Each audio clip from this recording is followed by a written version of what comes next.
Mazi and I'm back with another video. This is an emergency broadcast of Mazi Nnamdi Kanu, so let's get into it. Only on the app. I don't know what the hell is going on. I have no idea. I have no idea at all what is happening. I don't know. They say they cannot hear me. YouTube channel is good to go. Biafra television is carrying us. Facebook, they say there is Facebook, they say there is no sound. I don't know how to rectify this now. My screen here is not on mute. I have unmuted it and I do not know what is happening. So I believe that the best thing for us to do will be to try as much as possible to be on as many platforms as possible at the same time. In which case, those of you with Facebook access this evening or wishing to listen to us via Facebook, if at all they will allow us to go in, because what Facebook tends to do these days is they shut us down across all platforms. They shut us down completely across all platforms that we may not be able to broadcast. That is what they are doing, and we are doing all we can in our little way to try and fix this very problem. I do not know why there is no voice coming out. In which case, we are live and we are direct, and we are trying out new technology in front of me, because the powers that be, those that want to determine how we reason, are doing their best to make our life a misery. But we are also doing all we can to make sure that they do not succeed. That they do not succeed. We are on YouTube, but I need to know where we are on YouTube. And if where we are on YouTube, people can be able to get what we are doing. Very, very important. Very, very important. Please do bear with us. Do bear with us. Please do bear with us. We are trying all we can to make sure that we fix this very program this evening. Please do bear with us. Do bear with us. We are doing all we can to come to you live and direct as we promised you we would.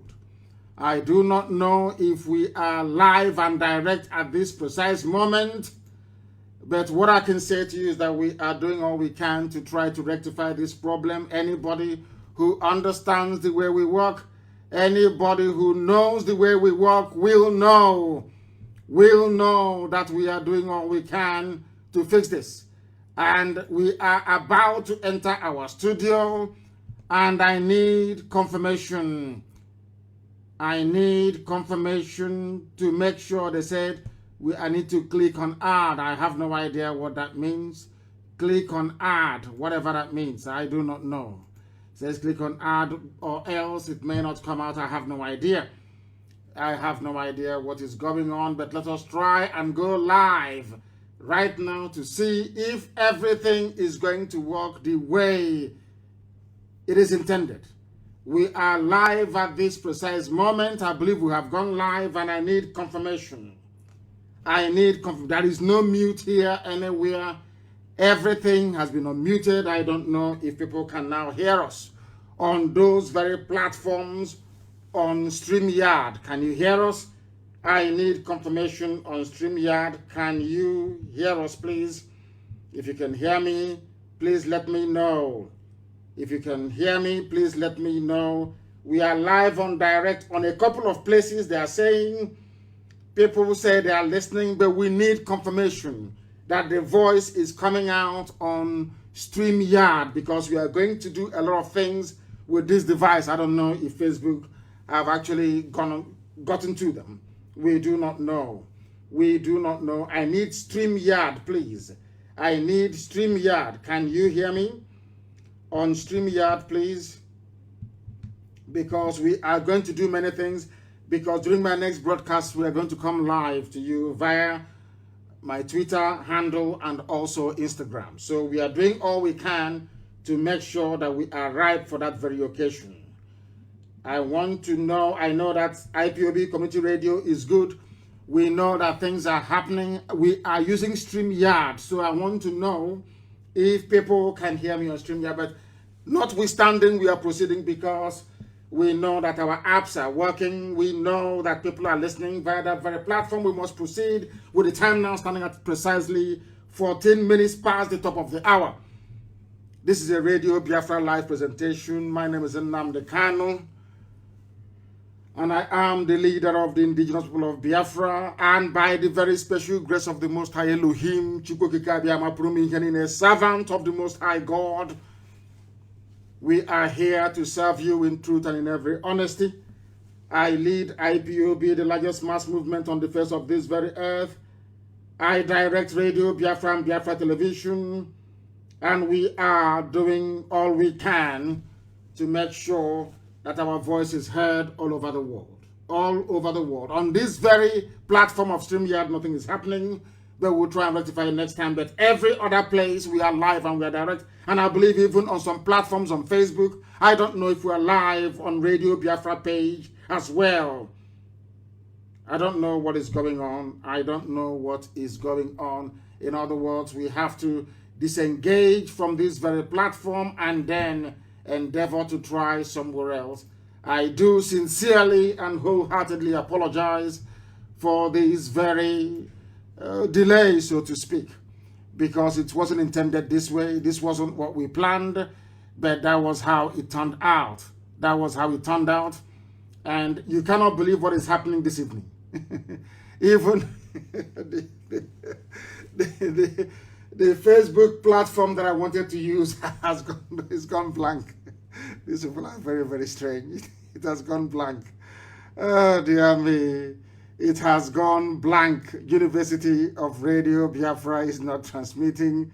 It has gone blank. Unbelievable. Absolutely unbelievable. You need to bear with me because we are trying to rectify this very problem. If we do not fix it this very day, our enemies will think that somehow that they have prevailed. That they have prevailed. And we are saying to them that there is no way they can prevail, because what we are doing is something that Elohim directed us to do. Directed us to do. I need confirmation that we can be heard on numerous Facebook platforms. That is what we need to know. Can you hear us on numerous Facebook platforms? I need confirmation, please. I need confirmation before we can proceed. I do need confirmation. Are we coming out anywhere on Facebook, on this very earth? I want to know. They said the voice is broken. They said the voice is breaking. IPOB Community Radio, that the voice is breaking there as well. They are doing all they can to try to attack us, and we are going to show them that we are more than prepared for this very occasion. The world must hear the truth about what is happening in the damnable Zoological Republic. The world must hear the truth, and that is what they are trying to stop us from doing. And they have failed.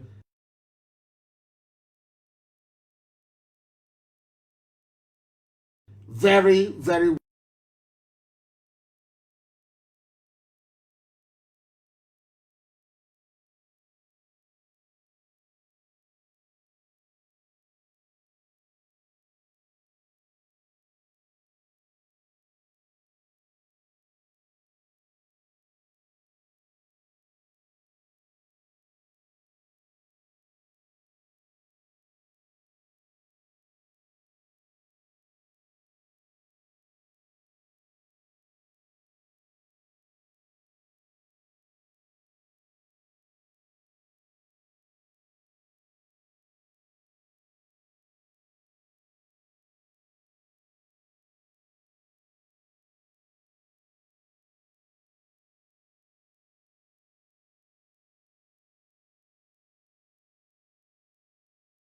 from doing. And they have failed very, very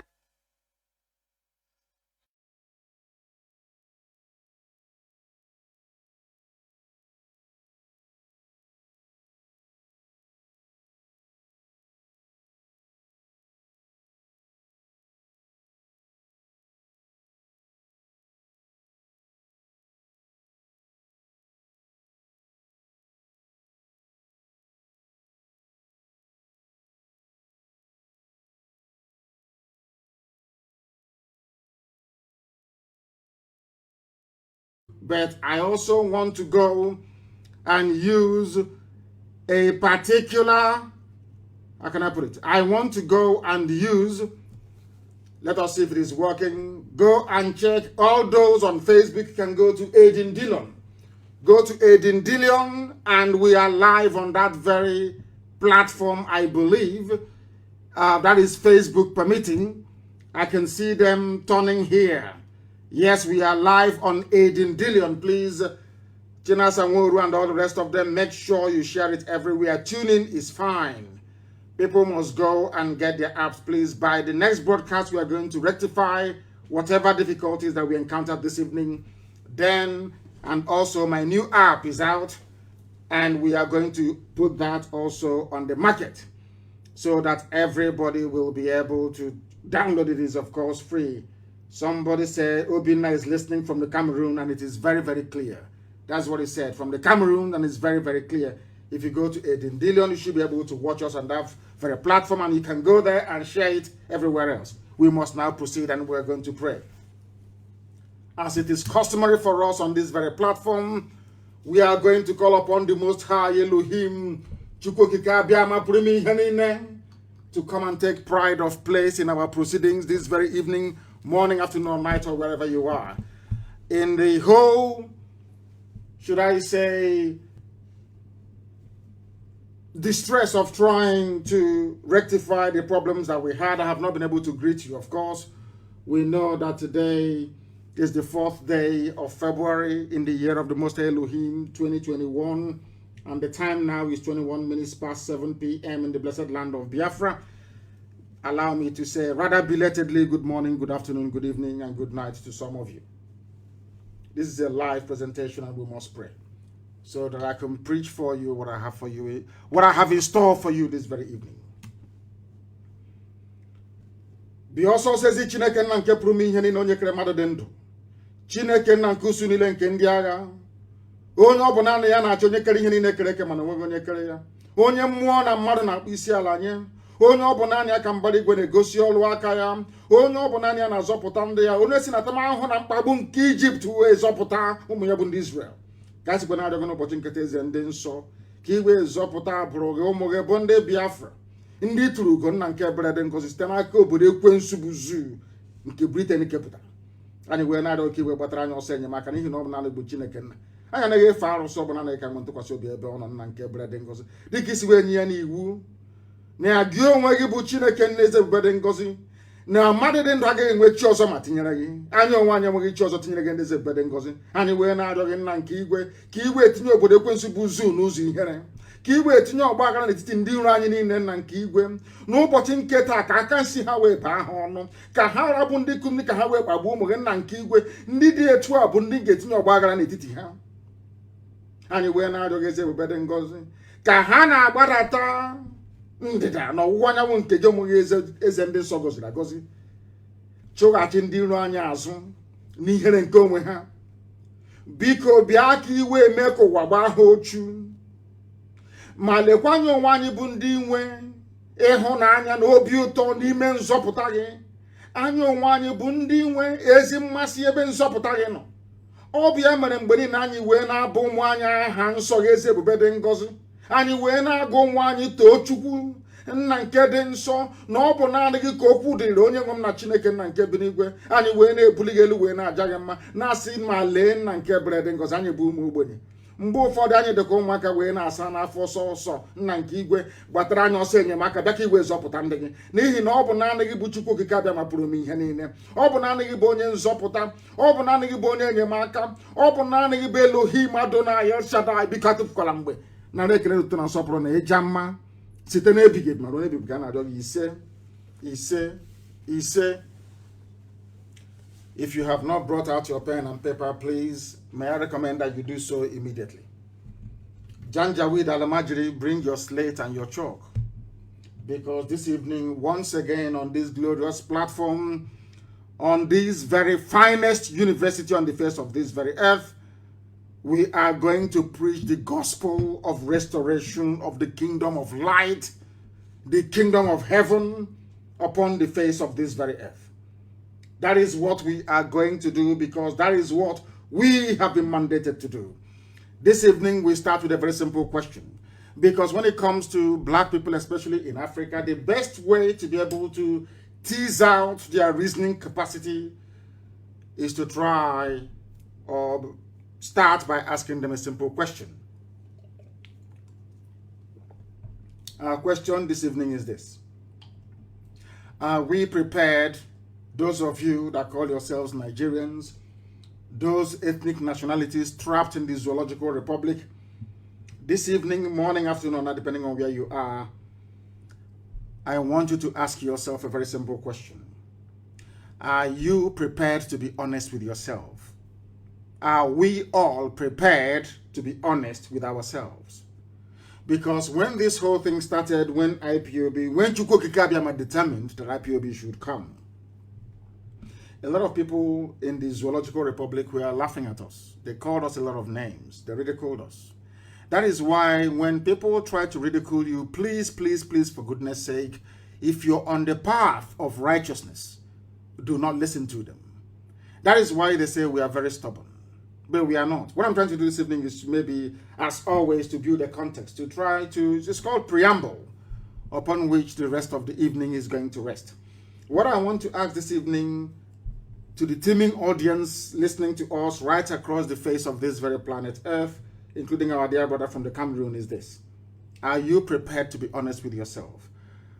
For once this evening, or should I say for the next 1 or 2 hours, I will ask you to jettison and abandon every grain of envy, of jealousy,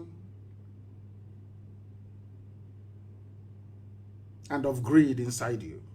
Try to acknowledge the truth. After this evening, you may continue to, should I say, wallow in your foolish ways, but for this very evening, I want you to be honest for once with yourselves and ask yourself this question: can I be honest with myself this very evening?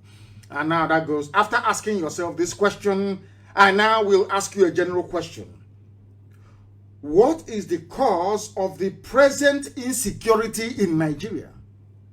What is the cause of banditry, of insurgency, of heightened state of kidnapping and armed robbery everywhere? Ask yourself this question. What is the cause of it? And before you answer this question, please bear in mind that you have the army, they have guns. It's only in Nigeria that the army doesn't defend the borders. They use them to do police work. Ask them, please. You have the army. You have the police. You have customs. They also carry arms. You have the civil defense. They also carry arms, for your information. You have have I mentioned customs? You have what's it called? The Federal Road Safety Corps, whatever it's called. They also bear arms. You have agencies within Nigeria. Should I call them security agencies? You have DSS. You have military intelligence. You have Navy. You have all these people. They all carry arms. But despite the fact that or should I say all of them are heavily armed, the right to kill or to determine who is to be killed exclusively rests with the government. Ask yourself why you still have insecurity in Nigeria. And look back a few years ago, or should I say a few decades ago, was it this way? Even under Jonathan, a highly incompetent and shambolic government, where things are as bad as they are today under Jonathan. These are questions you need to ask yourself. Should I say, bear that in mind. Are you prepared to be honest this evening? And are you also prepared? Are you prepared to answer this question?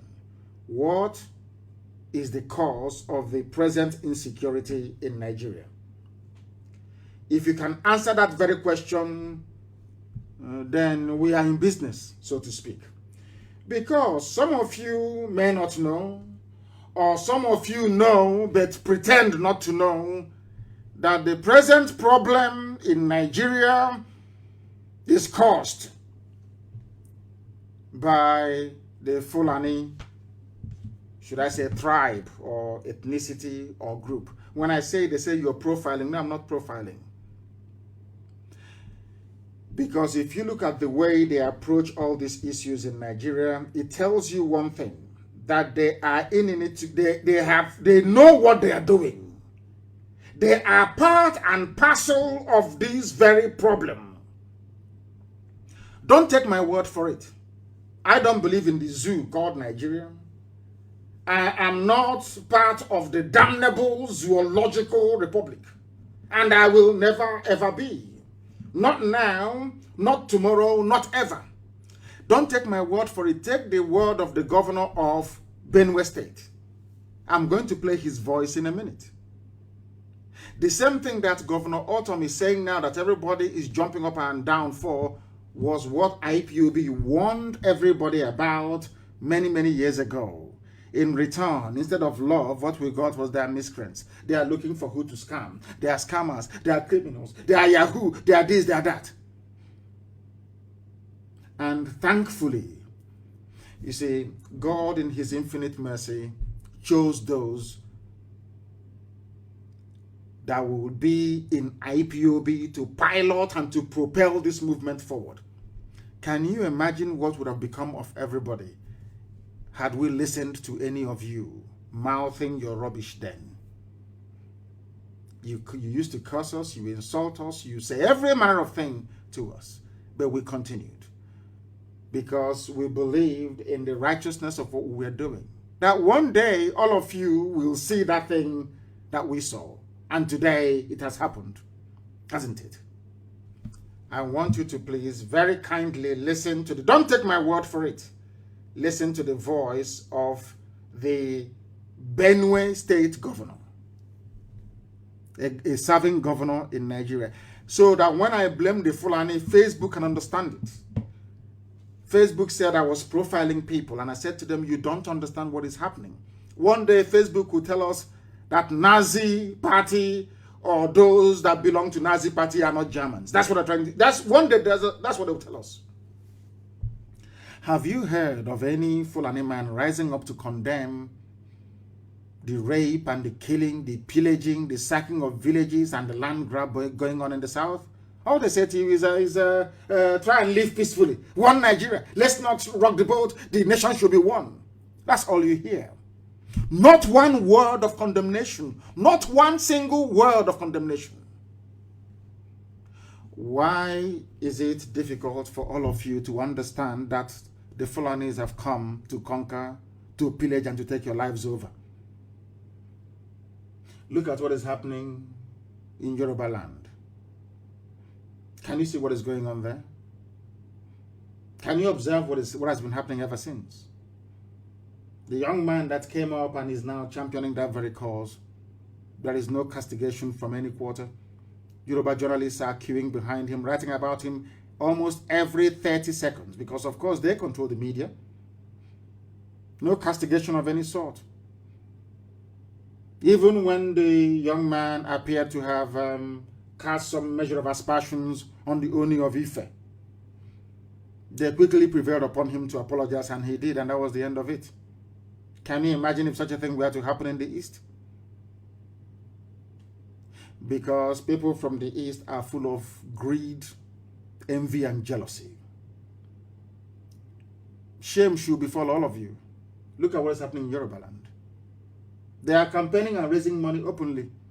Nobody has called him a scammer. Nobody has ever said he's a thief, he's a criminal, he's a rogue. No, not at all. Because they understand that to move from one location to another, they need buses, they need transportation, they need fuel. They understand that. There is no envy, there is no greed, there is no jealousy. Nobody, I don't see people in Yoruba land queuing up and saying, oh, that thing he's doing, I can do it as well. Oh. No, they are all queuing up behind him. But in the East, is a different matter altogether. That is why you people were suffering before God Almighty in heaven determined that IPOB should come. And today we have saved everybody. Without IPOB, what is happening in the West couldn't have happened. You know that for sure. Without IPOB, Governor Autumn cannot stand up to say what he's saying. Because now everybody have seen that there is one immovable, should I say, number in this equation, and that is IPOB. Everybody knows that people may fall to the left or to the right. People may be cajoled into abandoning what they believe in, but they know that the soul, the heart of IPOB is strong. We are not going back, not 1 inch, not 1 iota. They understand it perfectly well. That has now given impetus to people to rise up to speak the truth. That unspeakable truth.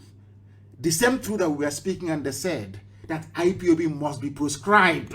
They tagged us terrorists because we are saying the same thing that people are today saying in Nigeria. Now you know why I love IPOB, and you know why I believe we are better than everybody else.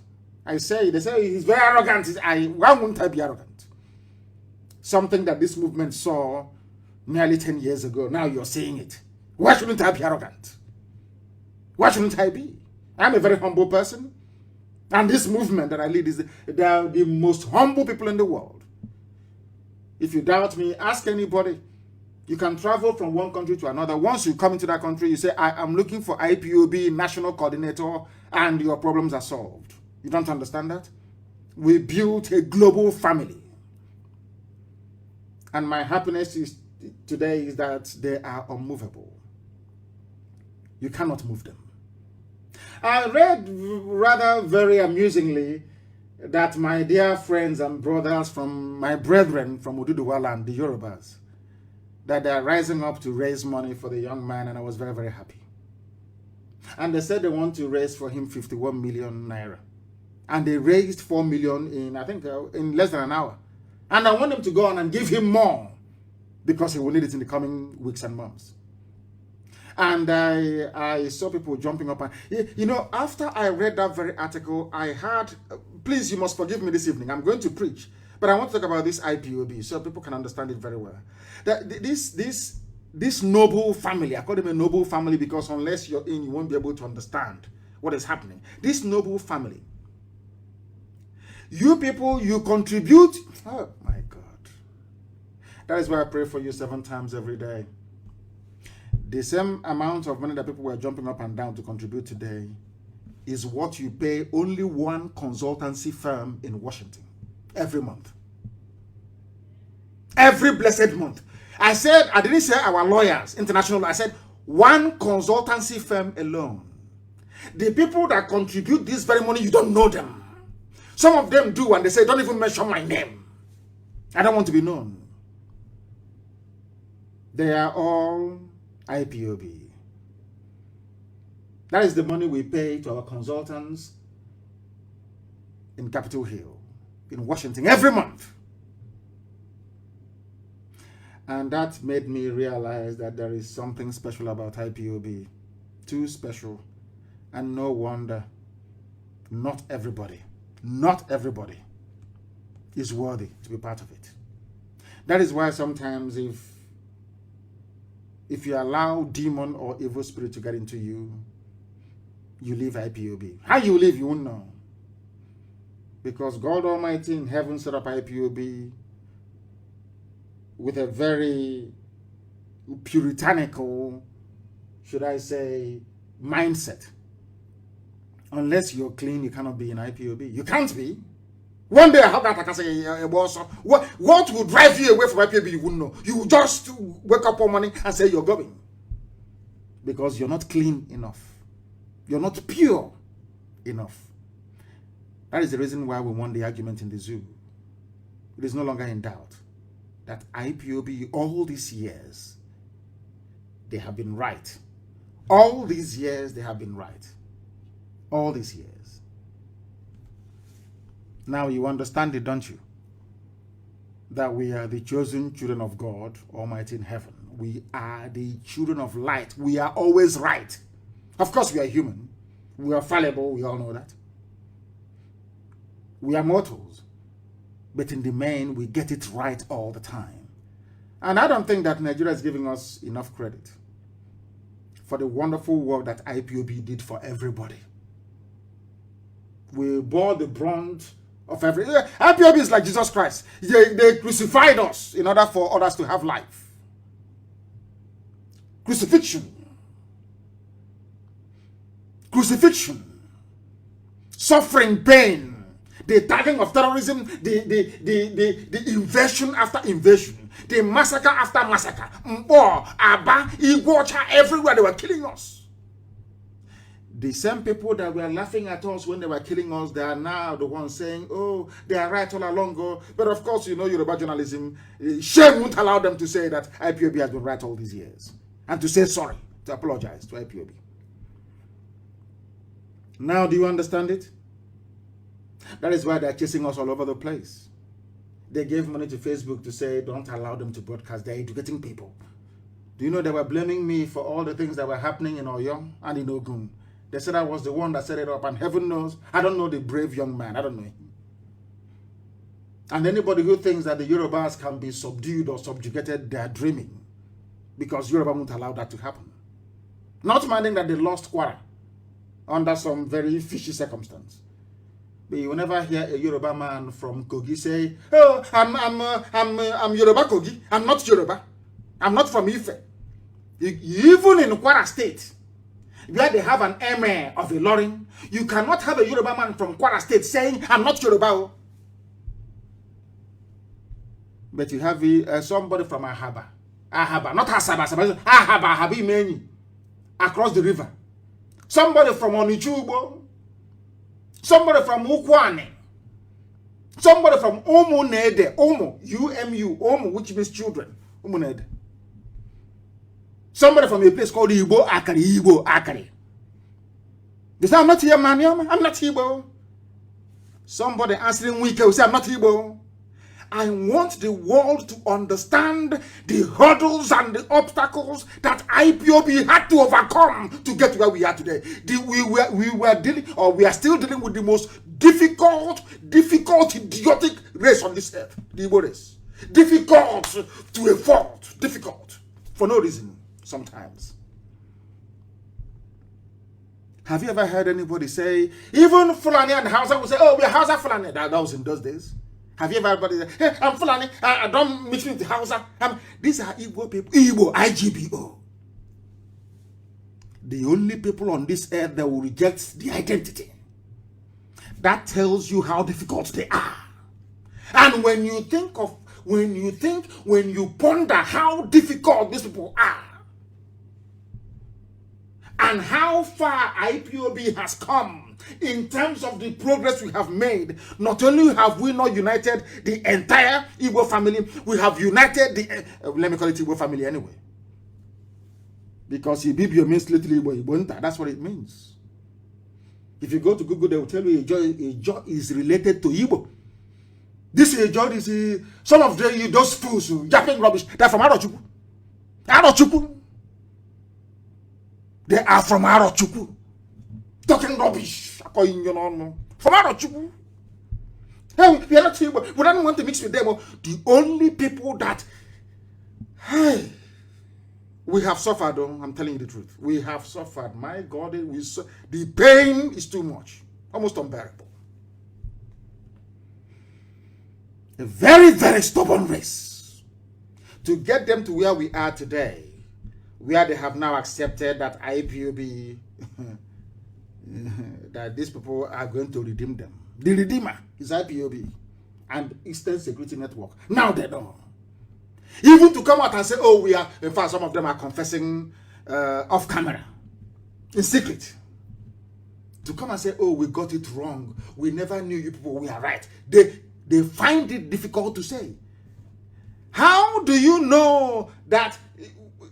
How do you even begin to imagine how right we've been on along?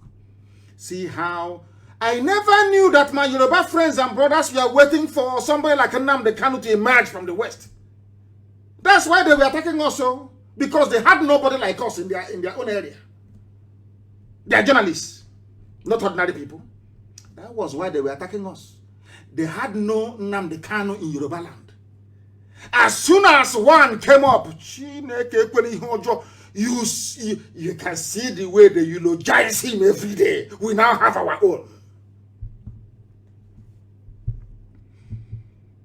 Do you see it? Let me tell you or prove to you how right IPOB has been all along. Out of greed, envy, jealousy, obiofo. When you see the truth, you bypass the truth. You lie to yourselves. You deceive yourselves. You want to make yourselves feel good. But you know the truth. And that is why the Bible says, and the truth shall set you free. Do you know the reason why people are now clamoring and speaking out openly against Fulani Janjaweedism? Because they want freedom. And for you to get that freedom, you must speak the truth. That is why the Bible leads us to believe, or led us to believe, that for ye shall know the truth, and the truth will set you free. Without Autumn speaking this truth I'm about to play for you, his people can never be free. TV can never be free. Without Yoruba now realizing that IPOB has been right all along, they can never be free. They must speak that truth for freedom to come. That outspokenness. Even somebody telling me, even TV people are now saying, who is going to be our own Nnamdi Kanu? That is the truth. To prove to you that God Almighty sent us to come, not man. You remember I used to tell you, at the end of the day, we win. Eventually we win. It doesn't matter how you look at it. At the end of the day, we win. At the end of the day, Biafra must come. And once Biafra comes, some of you, your job is done. Mine will continue. I don't want to hear the name Nigeria. The way they erased the name Biafra from history books, from geography textbooks, is how I want the name to be extinct. The name Nigeria will not exist. Once Biafra comes, some of you can move on. But I will remain to make sure that the name Nigeria is buried, never to rise again. The voice you are about to hear is the voice of the sitting governor in Nigeria. His name is Autumn. You will hear him now to know that we are always right. Lord have mercy. This IPOB. If you don't respect, love IPOB or fear IPOB, what are you going to fear on this? Which other phenomenon on earth will you be afraid of? If you are not afraid of IPOB, if you don't love and revere IPOB, what else can you revere on this earth, I ask you? People that saw something 10 years before some of you woke up, told you that Fulani, I told you that they are coming. I didn't mince words. I said they are coming with every certainty. They are going to come. They will kill you. They will rape you. They will take your land. They said I was a warmonger.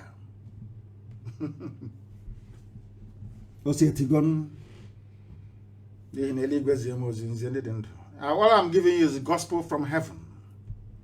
Anything I tell you comes to pass. Once I pronounce it, it comes to pass.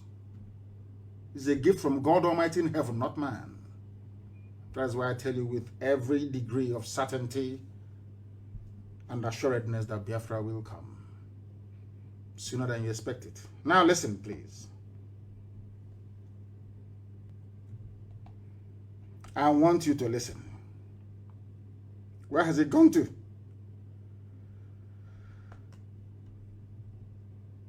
I don't know why. Is everything today under attack for some reason? I have no idea what is going on.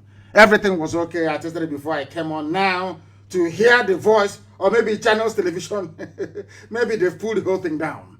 I want to play the voice of a governor for you, a Nigerian governor, so you can hear him and what he has to say about Nigeria and who is responsible. Remember the question that I asked you before.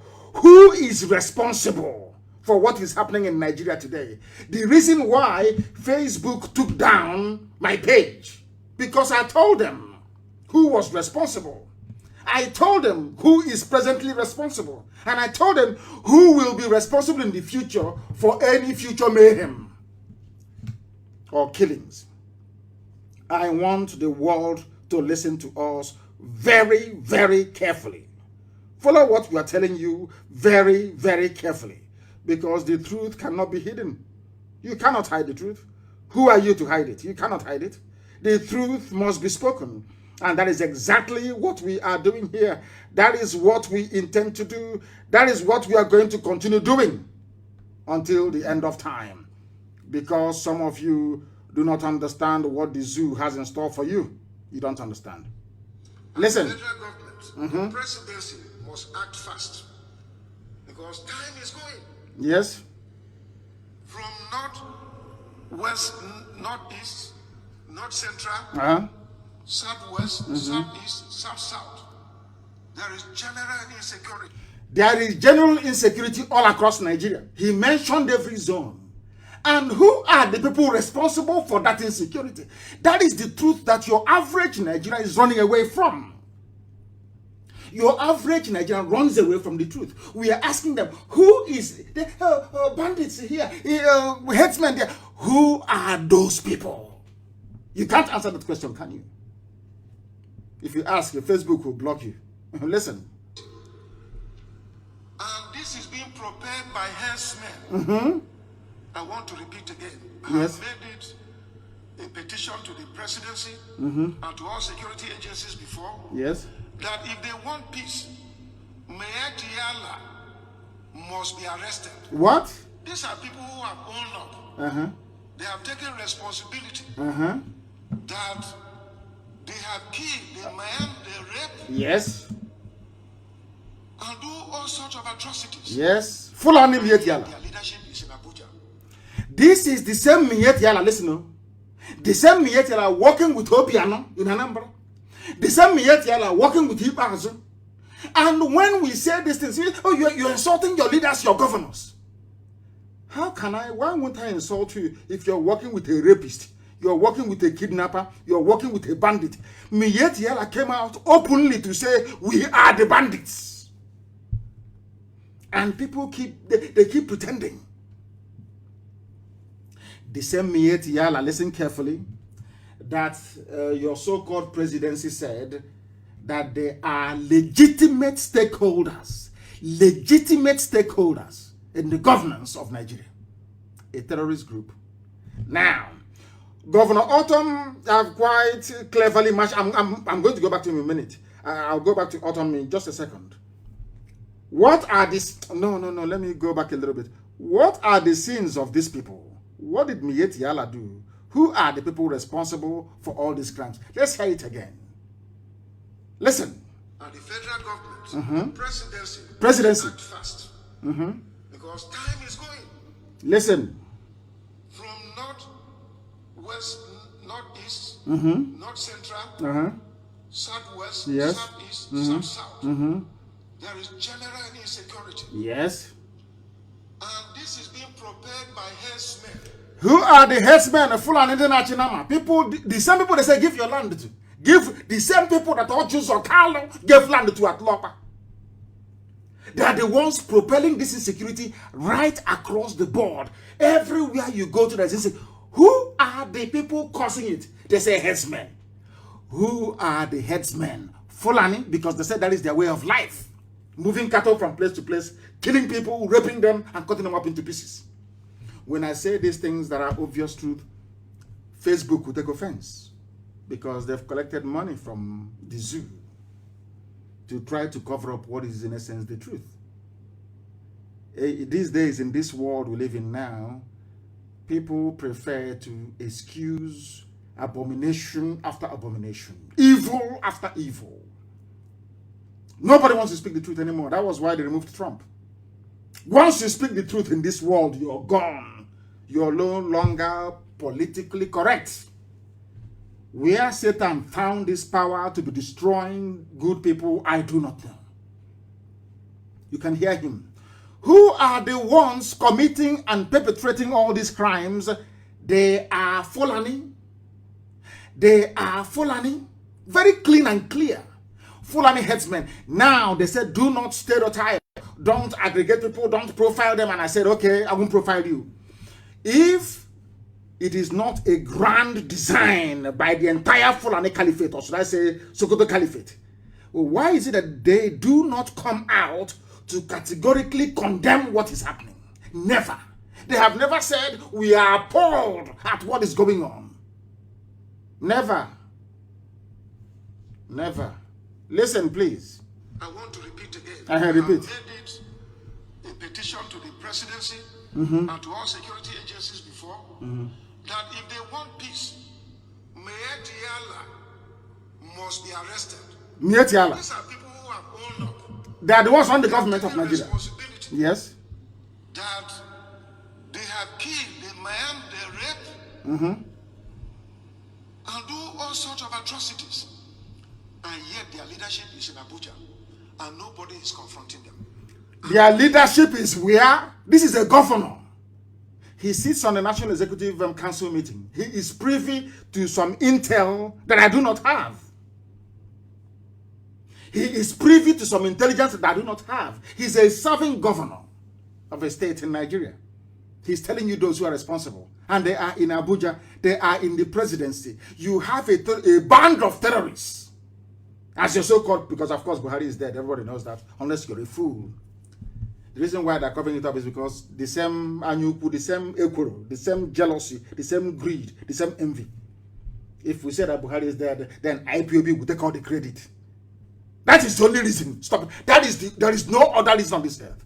For your average Yoruba journalist, it is better for everybody to die than to get up and concede that IPOB Nnamdi Kanu has been right all along. They can never do it. Everybody knows Buhari now. If he was alive, this nonsense won't be happening. You all know that. At least he will say something. You know that very well. What you have is a docile, imbecilic presidency. Who are those in your presidency? They are Mietiala, according to a governor of a state.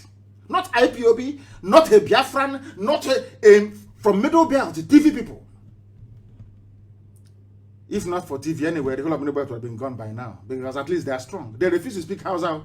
TV tell them we can't speak Hausa. We have TV language. We can't speak that to Hausa. We can't speak it here. Go and ask. Do your research. Very well. People are there and a so-called presidency. Please Google it somewhere. Presidency came out a few days ago and said, you must respect Haneze, Pandev, Afenifele. You must respect Mieti Alao. The same Mieti Alao, a serving governor, is accusing of masterminding rape, mutilation, slaughter, land grab, general insecurity. Are you listening? You know, Fulani, I want all these idiots that call themselves intellectual. If you go and swallow dictionary and you write rubbish, you claim you're an intellectual. Idiots on social media, fools. From the East especially. In the Okacha, they think they know something, but their brains are empty. Do you see how Fulanis defend their own? Even a Fulani presidency is defending a band of terrorists that they themselves said are from Mali, from Niger, from outside Nigeria. Can you at least learn something from them? Efulefu, can you at least learn something? Of course, asking an Igbo man to abandon envy and jealousy is very difficult because it's part and parcel of their nature. That's how they are born. That's how they are wired. Naturally very envious, naturally very, very jealous. I need you to understand this very clearly, please. A band of terrorists, they have their own in power, in government. They are supporting them. That is why they are moving, because they have the support of their people. That is why they are moving in everywhere and taking over people's land. But you people in your so-called you claim you're intelligent. That I was one idiot I saw doing a video. Hey, Isikwato is in trouble. Hey, Isikwato, get us somebody like Sunday. Let him come to Isikwato. One idiot. He's an one here. Taking money from OKC. That was why he couldn't mention IPOB. That is how envious, the destructive, should I say, the envious nature in an Igbo man. It is better for him to die than for somebody else to take glory for something that that person worked for. Anyuku. It took Yoruba and every other person to rise up to say, oh, Eastern Security Network is doing very well. For them to now say, oh, they're doing very well. I will never forget. The first people to endorse Eastern Security Network is Afenifere. But Ohaneze was there. Pandef is there. They will never. And you, hey, jealousy.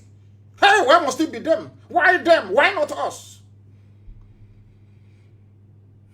That is why instead of an Easterner to be in a good position in Abuja, is better that for them it's better that somebody from Bauchi takes it. Why was it possible that they removed Onogen and they did nothing? Absolutely nothing. Zilch, zero. They removed this man from, give me his name, from Bayelsa. The DGDSS. From Bayelsa. Broad daylight. They removed him. Lift Township from Abuja. He ran back to Yenagoa. Did you do anything? All of you, in your stupidity, you don't know that once you are fragmented, once you say, oh, I'm Igbo, I'm Igbo Delta, I'm Igbo from the river, I'm Igbo from the sea, it makes it easier for your enemies to pick all of you off one after the other. One after the other. You cannot do anything about it. It is called stupidity, believe, idiocy, and foolishness. Fulani, even if they are killing you, they band together and they defend that murderer and that rapist. Even you people to defend those who are fighting the just cause for you is difficult. And I'm wondering what type of God made you? What type of evil made you people? Are you that evil? Are you that bad? Are you that satanic? That you deny who you are? Your name is Nyesomwike. You deny who you deny yourself because of self-hate. Clean Ogorena, let me see. It's better for you to go to Sokoto and give them 500 million than to pay workers in your state. That is how evil you people are. I don't know the type of God that made you. I don't know where that thing came from that made you people. Learn something from Yoruba. Learn from them. Learn something from Fulani. A whole presidency will come out and defend murderers and rapists. Even the midget from Kaduna, El Rufai, that started this whole insecurity rubbish in the zoo, is not governors do something. Everybody is entitled to be, because they hate IPOB. They hate Nnamdi Kanu, and I will tell you why this evening. Because without IPOB, without Nnamdi Kanu, Autumn couldn't have been saying what he's saying today. Yoruba wouldn't have had the courage to rise up. That is the truth. If you like, let also cause one eat you up, but that is the fact. We gave them the backbone to stand. That is why Fulani hates us with a passion. They said these people, they have scattered our plans. They wanted to be in your bushes and in your forests until 2022, then they unleash mayhem. Britain will come and say, okay, they're all Nigerians, anybody can stay wherever they are. And they start building their mosques in our land. By the time you know it is over for you. Don't you understand? Chukwuka Abiyama asked us to go in 2012. I see what is about to happen. Go and stop it. That's why we are here today. And we have stopped it. Let us listen to the governor once again. Listen carefully, please. These people are arrested. When I talk, I was being castigated. The same way they castigated IPOB. Has IPOB killed anybody? I'm asking you a question. But the people that are killing, that is why I can forgive anybody in life. But you see, Yoruba journalists, I can, God, I'm saying it clearly. I can never forgive them. I can, because Yoruba has what is called the media preponderance. They control the media. Evil will be happening in the East. Yoruba will not write about it. I can't understand why. I don't know why. I don't know where the hate. I don't know what we are dragging. What are we, Yoruba journalists? What is it that you're dragging with Biafrans? That when evil is happening, when this government is perpetrating evil in the East, you don't write about it. Nothing. A little boy was killed yesterday. Yoruba never wrote nothing. No, they can't write about it. I don't know. I don't know what is wrong with them. I can forgive anybody in this life, including Lucifer. But you see, Yoruba journalists, my God in heaven, the way they wrote, proscribe IPOB, what they're saying on the radio, proscribe. But the same people cannot write out of fear. Oh, Georgie, how they cannot write about Mietiala. We are the ones fighting Mietiala. if not that God made it possible for this young man to rise up. We were the ones fighting Mietiala. And that is why the coming of the young man made it possible for the world to now see that, yes, IPOB are not the only mad people there, or maybe there are madness elsewhere. Then they started to investigate. They now realize that Fulani is the problem. Now you see it. People committing rape and murder, they are part of the presidency. Obiano stood up and idiotically opened his mouth and said, they are part of my government. A rapist, but the same Obiano asked the army to kill his own people, IPOB, young people at Mbo. I don't know how people want to. Sometimes I explain this and I'm thinking people don't quite understand what we are saying. Is it that you don't understand what I'm saying or what? This is a governor. They always castigate you because once you speak the truth in Nigeria, they castigate you. They call you all sorts of names. They want to ridicule you. They want to make you look irrelevant. They never knew they were going to meet IPOB. You were not going anywhere. The harder they come, the harder they fall. We keep marching. They never knew that we would come. You know, they thought somehow he would be like Waswike, give him a few pounds there. He will go start building hotels. He will start pricing cement, molding block. That's what they thought. Some said, oh, he's looking for fame. He wants attention. I kept laughing at the idiots. And I will say to the men around me that they don't know who we are. They have no clue who we are. They don't know why we were born. They thought we were born to start all this primitive accumulation of wealth, like hungry people. I'm not hungry. I never grew up in a hungry home. I had everything. My father sent me abroad to go and study. So I can't, when I look at all these idiots, I feel sorry for them. Small money given to you to fight for the freedom of your people, you started building hotels and hostel. Poverty. Oh dear me. We have suffered the IPOB, I'm telling you. We had to fight rejection even amongst our own people, those you're saving. For many years, we overcame that. We now went outside to preach this very gospel. Today it is resonating everywhere, even with a governor of Benue. Listen. Nothing bad that was not said against me. I am this and that. But the reality is here. It is not just happening to Benue State today. It is happening to the entire country. Why is the federal government being silent about this Fulani men? When will the federal government come out? What did Autumn say, Governor Autumn? Fulani men. Facebook, are you hearing? Fulani men. That is a governor in Nigeria. Not an Igbo man. Not a Biafran. These are the people that fought the war against Biafra. He's saying Fulani men. And Igbo Efulefu. Umuokoko, are you listening? Do you see how the government is defending their own people? And not that they're defending them to maybe go to school or do whatever. No. Everything they do is in your face. One Fulani IG goes, another Fulani IG comes in. In your face, it's called Kolokolo, you'll be seeing it. You cannot do anything. Because you spent very many years selling yourselves down the drain. You now have no face to stand up and to say, what you're doing is wrong. Because if they give you 2,000 naira data, you claim you're an intellectual. That's what I call them. Intellectual. That's what I call them.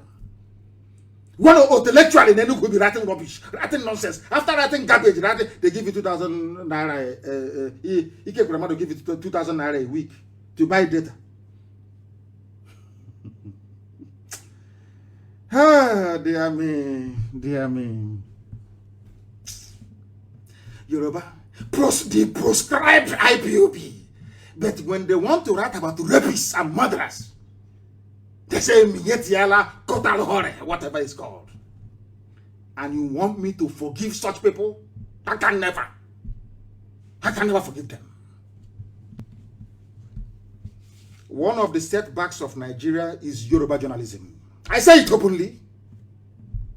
Yoruba journalism is evil and wicked. Evil and unless that thing affects a Yoruba person, they will never write about it. Never. Never, ever, ever. The height of wickedness. The height of wickedness. I don't know if they want all of us, Biafrans, to be wiped off from the face of the earth so they can share our land with the Fulani. I have no idea. Yoruba journalism, I don't know what got into them. Very evil and wicked people.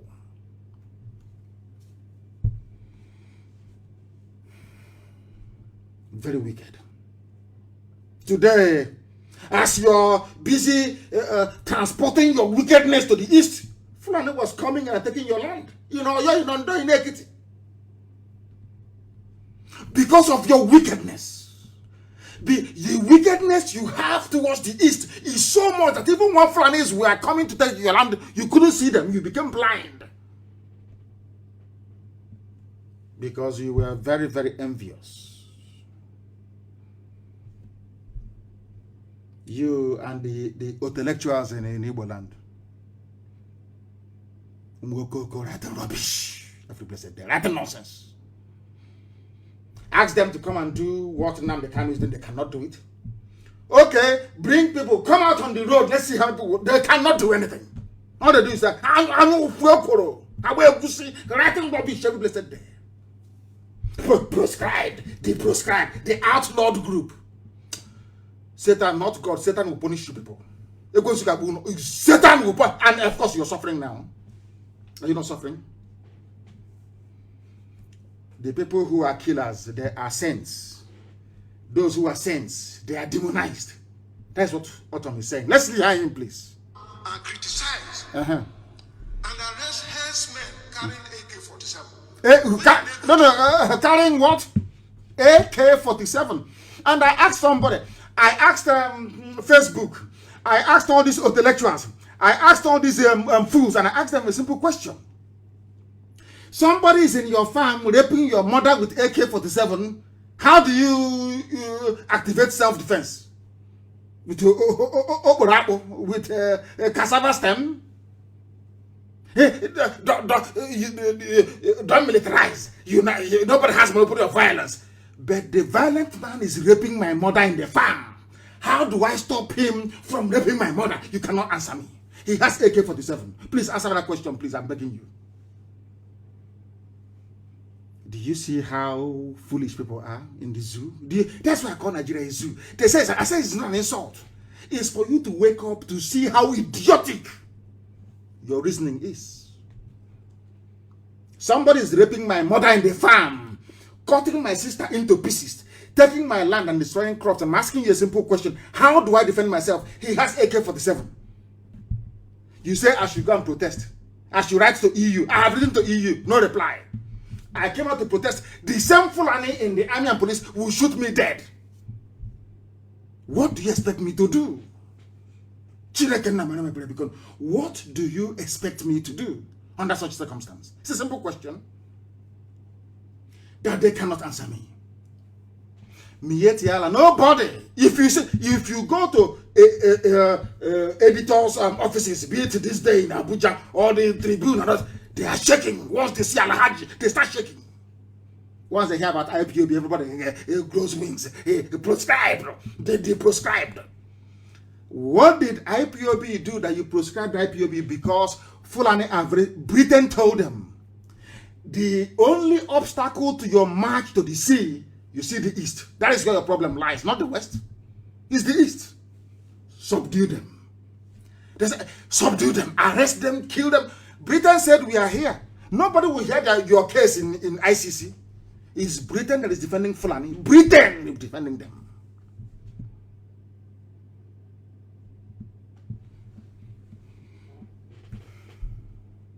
Britain. Nothing will happen. Go to the east.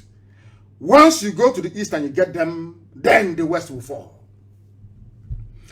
They never knew how resilient we were. That very day they came to kill me and I survived. That assassination was the day their plans ended. They knew they were in trouble. They knew it. Of course, no. The native doctor doing jazz for them told them that that's the end of you. Since you went to his house and you couldn't kill him. No, that's the end. Yoruba journalists saw the video of the storming of my house. They saw the dead bodies of young men. They saw the carcass of my dog, Jack. They saw everything. Yoruba journalists still, hey, some people are born evil, you know. They still talk about IPOB as a proscribed group, people you came to kill. After killing them, you went back and you tagged them terrorists, whereas you are the terrorist. After that very incident, I hated black people, to be honest with you. That was the day I knew that black people are poor all over the world because of our wickedness. There is a particular brand of wickedness in a black man that you cannot fathom. I say it in Yoruba journalists. Yoruba journalists are evil, beyond evil. Evil. Look at the way they're serenading their own. They're selling him, marketing him their own because it's their own. Why do you think NSAS failed? NSAS failed because Yoruba journalists could not stand for Nnamdi Kanu to lead the revolution against the Zoo state. That's their only problem, nothing else. After all, NSAS was almost dead until I went on air to start gingering people, or people started phoning in. Isn't it? Am I lying? But instead of Yoruba journalists to say, allow this man to lead this revolution. Oh, no, he's an Igbo man, no, Biafran Bamba, no. We don't want him. Otio, they said no. Instead of Nnamdi Kanu to lead NSAS and finish Nigeria, bring Nigeria down, it's better for all of us to be suffering. And after that, 2 or 3 months, Fulani was in their forest, raping and killing. Do you understand it? Evil begets evil. Listen to, we're only playing Autumn's this thing. Are you listening? Governor of Benue State. Governor of Benue State. Every newspaper, scores killed, people killed, everywhere. It's no longer news. The people I hold, it may sound bizarre. The people that could have educated everybody to understand the dangers of Janjaweedism was Yoruba media. They control the media everywhere. They used to give money to John Momo of Channels Television, former information minister.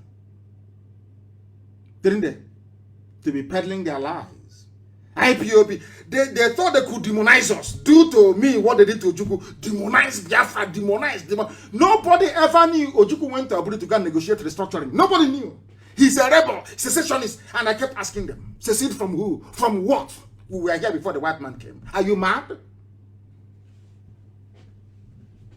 Yoruba journalists, repent. Yoruba journalists, you people are the problem of, you people gave Fulani Mietiala the impetus to be doing what they're doing. Because you failed to publish the truth. You failed to tell people the truth. That is a fact. Let us hear Autumn and proceed. Are we second citizens in this country? He's asking, Governor. What gives Fulani man superior to any other person? Are you Fulani man, a governor, Fulani man, he's calling them Fulani people.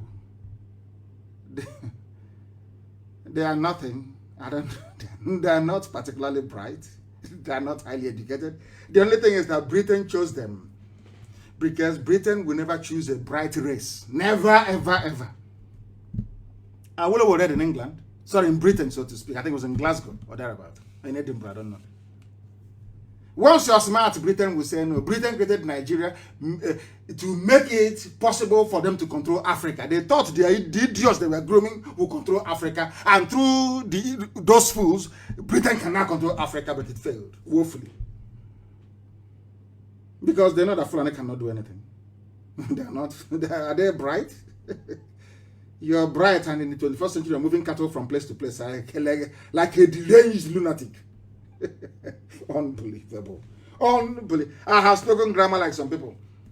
Deranged lunatic, the same sentence. And boy, I say, hey, intellectual. That's how they write. You think they have something upstairs? Nothing. Empty. Moving cattle from place to place like demented monsters. These are the people you gave your country to run for you. He's a general. He's a no-nonsense general. writing rubbish. Why, dear me? Autumn, please finish. Let us go and preach. I'm not their slave. A Benue man is not a slave to any Fulani man in this country. And so federal government must do this. At a point in time, the federal government came out with a policy through the police that even those with license, den guns, double barrel and pump action should surrender to police. How many times have the presidency come out to condemn that Fulani men are carrying AK-47 all over the place? They want you to give them your own den guns, but they have AK-47 to take over your land and to rape your mothers in front of you. And after seeing all of these things, a human being born by a woman will stand up and condemn IPOB. I don't understand it. A child was shot dead yesterday, coming back from school, in our mama, afo. Did Yoruba cover it? Did Yoruba journalists cover it? They will come to you, oh, surrender your guns, give it to the police. We don't want a problem, insurgency, give it to the police. But Fulani has AK-47, with which they have been raping and maiming people. Why don't you ask them to submit their own guns? No one can answer that question. Zoological Republic. Let me leave out on what he's saying is self-evident. It is the truth that is self-evident. Unbelievable. Damnable Zoological Republic. They never ever speak the truth. When the dust settles down and I will grant an interview to a frontline media house, all over, they'll ask me, what do you think is responsible for what transpired in Nigeria? I will say Yoruba media. Yoruba media and the culture of brown envelopism. Very, very sad indeed. We are live and we are direct on the whole world. That's just the governor of a state in Nigeria telling you what IPOB has been saying from day one. And they said we are they're looking for, they're trying to cause trouble in the polity. They're hitting up the polity. Grammar. What's it going on now? Now everybody knows that we are right. Have always been right. And will always be right. Now listen to me very carefully this very evening, please. Morning, afternoon, depending on where you are. Having dealt with autumn, having established that Fulani is the problem, when will they arrest all these AK-47 wielding terrorists we find every day in our land? And again, to the intellectuals and the fulefus in the East, I want to ask you a very simple question, please.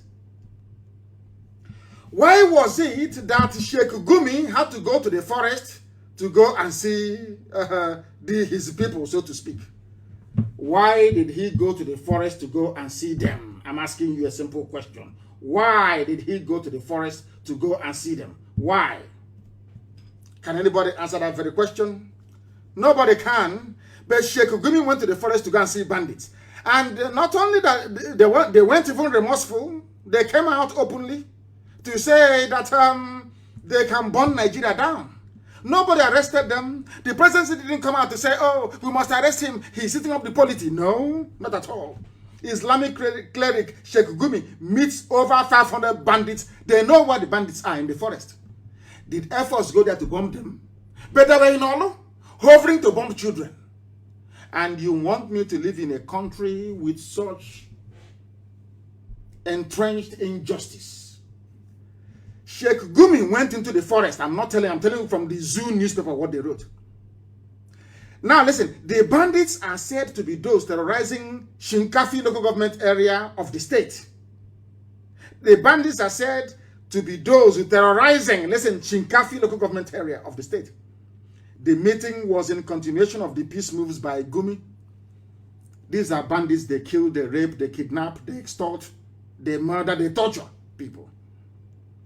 They went for a peace meeting with killers. I went for a peace meeting with Southeast governors in 2017. I wasn't a killer. I came out of, I just was granted bail from illegal detention, so to speak. I did nothing. I killed nobody. I was only broadcasting my right to free speech and expression. The governor said I was a troublemaker. I should come and see them. I went to go and see the governors. After discussing with them, they did not ask me to drop my arms. They didn't say, you have weapons, drop it, nothing. They still called the army to come to my house to kill me. The same governors. But these are Fulani people with guns, AK-47. Fulani clerics are going to see them inside the forest, which means that somebody knows where they are. The Air Force knows where they are. If they want to bomb them, they can bomb them, but they never did. But they came to my house with 2 fighter jets, 4 helicopter gunships, and a full battalion on the ground to invade my compound. I wasn't armed. I did nothing to them, nothing. They came to kill me. As a result, I lost my father and my mother, and on the 14th of this very month, I'll be doing the 1-year anniversary of the burial of my parents. Of course, the Sunday, if I don't know when 14th is, if 14th is in the next 10 days, so to speak. And it will be a very good anniversary because it will coincide with the hunt of Janjaweed in our land. Yes, in fact, it's on Sunday. 14th is on a Sunday. There'll be a memorial service for my parents, of course, in my village. My parents died as a result of it. They not only killed my men, they killed my mother and they killed my father as a result of it. Now you know why we can never stop. Now you understand why. Their own people go to the forest to go and see them. These are bandits, these are killers, these are murderers. Nobody is complaining. Nobody. If Sheikh Gumi knows where they are, why don't the Air Force or DSS know where they are? If you go to the papers every day, it's one useless group, one amorphous group, faceless group. They'll say, IPOB, Nnamdi Kanu, don't divide our unity. So they can conquer me. With the help of the British, they'll conquer Biafra. And when we're at our memoirs, or when we die, in the next 6th generation, they will say what happened. They said no, they were being nice. As the houses were, and the Flanders took them over. Now listen very carefully, please. Speaking during the meeting, top armed commanders, they go to a meeting with their AK-47. Have you seen them? When they go to meet their governors with AK-47, whereas in the East, the mere fact that somebody is an IPOB family member. Osaba, do you understand it now? Do you see how foolish people are? You cannot say an IPOB. I don't want to identify with IPOB in the open, but in the North, their own Fulani bandits, they take their AK-47 to government house to go and have meetings. They meet them in their hideouts to have meetings. The Sheikh Gumi said they should kill them. But in the East, your governor, your traditional ruler will be the one asking them, come and kill them, I know where they are. You see me, people, informants will be everywhere. You see why they are ruling you? It's not magic. It's not rocket science. Because they cooperate, they are together. They know what they are doing. They are all killers, they are all murderers. Now listen. The top commanders of the group who were all armed, Kachala Tuji of Shinkafi and Kachala Muhammad, but they don't even know their names. But DSS won't go there. No. DSS only come to the south. And we are all clapping. DSS, they are here. DSS, Army Patrol, Joint Task Force Patrol. But their own bandits are in the forest, having fun. As a result, they said that thousands of youths do not have anything they are doing. There is no means of livelihood because they impoverished all of you. In 1960, at independence, Azikiwe and Awolowo begged the Sultan of Sokoto, Ahmadu Bello, please allow these your people to go to school. They said no. Only few families will go to school. The rest will remain impoverished. That is how they control you. So when you go to the mosque on a Friday, the imam will tell you who to vote for, who to kill, which shop to burn down, and you go and you do exactly that. Now they have risen. You know that God has a way of fighting for his children. Everything happening in Nigeria today is punishment from God for the role that these Nigerians played during the war against Biafra. I say it openly. And it will continue. It will continue until exactly 5.5 million people will die in Nigeria for what they did to Biafrans, because we did nothing to them. Absolutely nothing. They wanted to wipe us out from the face of this very earth with the help of the British. But God intervened. That's why we're still alive today. If not, our race will no longer exist. That was when they planted, they sowed the seeds of division in us. Somebody from Ahaba will say, I'm not Igbo. You're from Onitsha. In Delta, you say you're not Igbo. Huh? Hey, I don't know what type of God made us, And now we are suffering, isn't it? Ask yourself, why was it that the entire East couldn't raise up a security network until we came? They couldn't do it. They were afraid of the North, of their masters. They couldn't do it. And having found the courage to, if not for ESN, do you think that what is happening, do you think that Yoruba will have the courage to go and sack Fulanis from their forests? I'm asking you a question. If not for ESN. After all, there was a Moteku there before. But it was when ESN came, they knew we meant, we don't listen to, Anya was we don't hear all this useless gossip and side talk is rubbish to us. We continue with our mission. And that is why we always win. They know where their own bandits are, but they cannot bomb them. But they come with a helicopter to bomb all. And yesterday they killed a boy there. And of course, vengeance is coming. And you will come, and you will hear it. In the same vicinity. Because if you kill us, we will revenge. You don't know that? It will happen now. You hear the story. It's not everything that we'll be talking about all the time. Not everything we're talking about all the time. They know where the bandits are. But in the southeast, the zoo soldiers went to Olo to kill members of Eastern Security Network who are protecting the villages against Fulani herdsmen. Have you heard of such rubbish before? No, of course, only in the zoo. Only in the zoo. Only in the zoo. Zoological Republic. And the people don't know the mess they're in. I want to read you a story that is very, very sad. I'm telling you. The decomposing body of kidnapped Edo prince was found. I'll tell you his story. The decomposing body of Atlanta-based Prince Elonio Dennis Abuda who was kidnapped in Edo on January 30th, 2021, has been discovered in the forest. Who killed him? Fulani. A top security chief who spoke in confidence authoritatively confirmed the discovery. He came from Atlanta in Georgia in America. Now he's dead. Why is he dead? Because he's a Nigerian. Do you hear that somebody went from America to Cameroon, went from America to Ghana, went from America to Benin Republic, went from America to Liberia, and was kidnapped and killed? It's only in the zoo. And somebody will wake up tomorrow morning and tell you, let us work for unity of one Nigeria. Very sad indeed. He's dead. He's gone. Who killed him? Fulani kidnappers and headsmen along Ore Bini Expressway. ESN can go there to clear them. But once we go there and say, oh, they want to expand. They want to replicate the march to Lagos of 1967. We don't want them here. But Fulanis are there killing you and raping you. So when that time they used to tell you that, oh, you are different. You are Midwest. You are Bendel. You are God knows what, South. All Fulani was doing is to divide you. Keep dividing you. They divide you to conquer you. That was something that Britain taught them. And British military or intelligence officers are in Abuja right now. I'm speaking to you. Advising them on how to conquer you. British intelligence, they're in Abuja right now. Telling Fulani how to conquer you. Because Britain feels that if they conquer all of us, the oil will be more or less, if they were taking 100 barrels for free before, they'll start taking 200 barrels. You don't know that? It's the conquest of the intelligent by the unintelligent. That's what they do.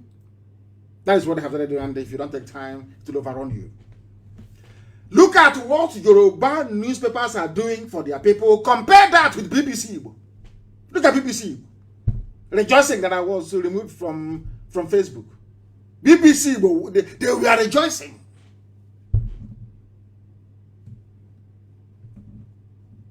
They were the BBC. Hi. Oh, dear Lord, have mercy, have mercy, have mercy upon us. The same people, BBC was there during the genocide against Biafrans. At the end of that very encounter, we lost 5.5 million people. The second worst genocide in the history of man. Only behind the Jewish Holocaust in Europe. It was swept under the carpet. No commission of inquiry, no international investigation, nothing. BBC made sure that nothing of that sort happened. I don't know. People are discussing all over the place that Fulanis were being given eviction order by Governor Akeredolu and others to leave the state. He asked them to leave the forest. He didn't ask Fulanis to leave Yoruba land. No, it is those murderers in the forest to leave. But you have people now who are busy protecting them, who are busy covering for them, saying no governor has the power to evict other ethnic group from the state. And I ask you, are Igbo people living in Kanu, are they living in the forest? Are Yoruba people living in Bauchi, are they living inside the forest? And by the way, isn't open grazing banned in the zoo? I read one of them saying, give us money to buy land. You know, there are some debates they have in the zoo that makes you wonder if they're human beings at all. Are you sure they're human beings in the zoo? Of course, they're zoo animals. And that's what gets some of them, that is what actually gets them to become very, very upset with us. Do you know what frightens, well, not what, do you know what pains me about Fulani and Nigerians? Is that Nigerians are very docile, they're very cowardly, they're very foolish, and they're very, very reticent. Now listen to this. Exercise firm action against anarchy. El Rufai of Kaduna State. The same, you know, people are so funny, you know. The same El Rufai that brought Fulani bandits from the Sahel and assembled them inside Kaduna State.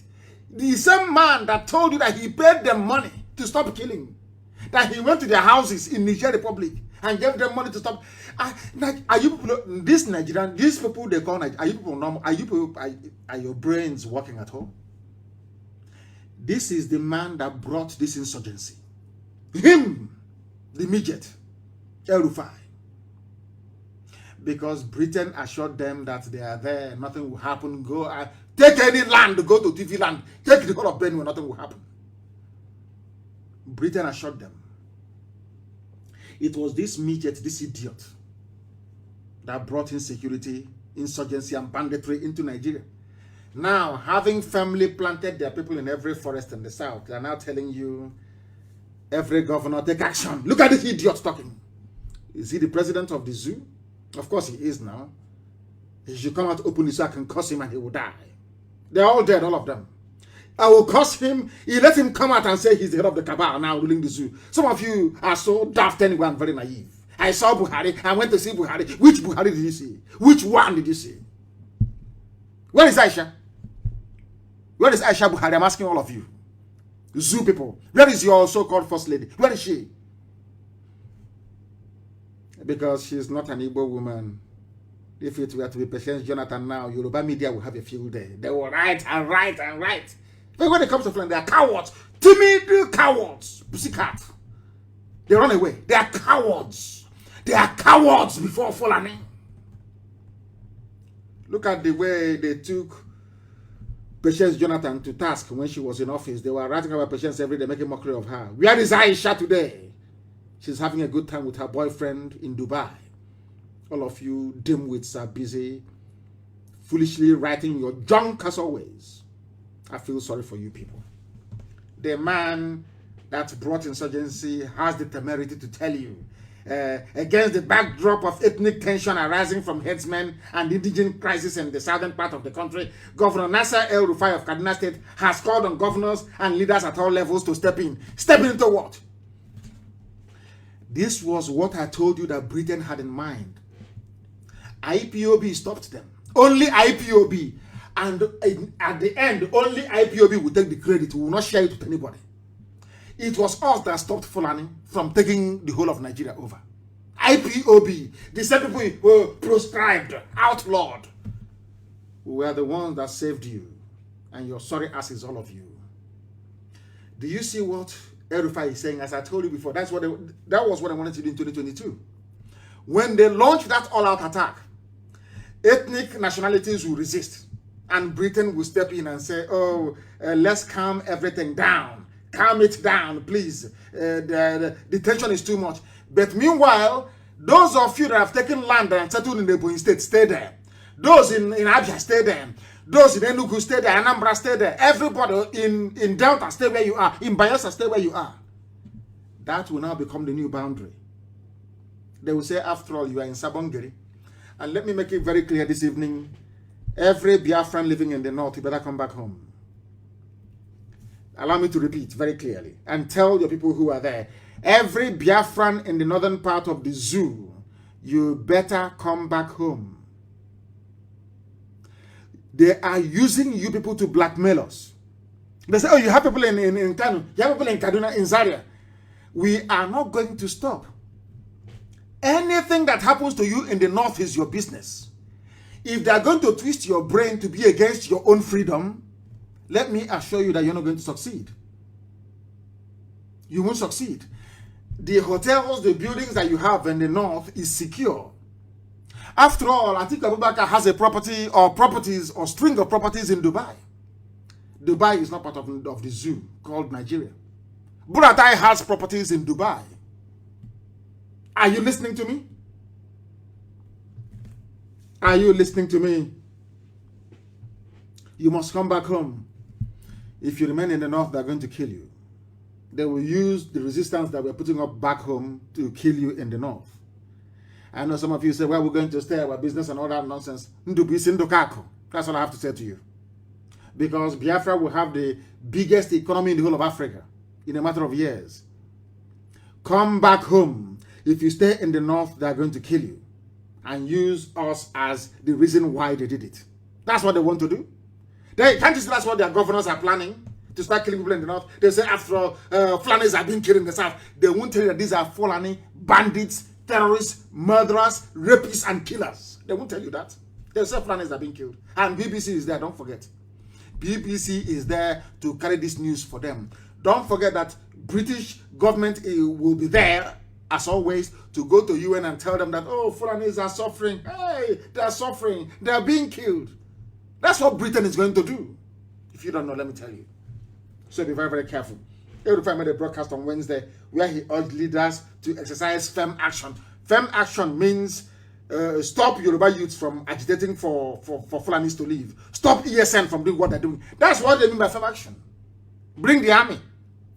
But if they bring their army, we will kill them. And they came to Olo 4 times. They were defeated 4 times. Now, yesterday, they went to go and kill a little child. What is going to happen in the zoo? All of us are going to Hague. Everybody will go to Hague and stand trial and want to stand trial in the Hague. Me personally. Because there's no going back. No going back. Not 1 inch. Not 1 single inch. No going back. We must be free. We must be free. I said must. M-U-S-T. Must be free. The zoo, Nigeria, was created by a white man. Not by God. The only creation that I respect is God's creation, not man's creation. Do you know what I think? That's, Vox Populi, Vox Deo, which is the voice of the people, is the voice of God. Listen to me very carefully.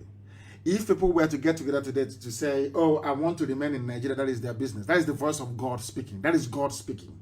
But not one deranged drunkard. They brought him back from Hong Kong, sent him to West Africa to stop the eastern advance of the French. That's all. And Badagry. And I ended up in Nigeria. That's an abomination. Some of you black people, you don't have any shame. As blacks, we have no shame. There is no shame in us. But I have a little bit of shame left. No Betul that can create a country for me is impossible. Only the people can. And that is why we are doing what we are doing. IPOB successfully collapsed the agenda of the Janjaweed. IPOB stopped them. Everybody talking from Governor Autumn to everybody, every activist, you owe your courage and bravery to IPOB. We are the pioneers. If you don't know. The little midget is crying because we have collapsed the agenda completely and totally. Completely and totally. History will remember IPOB.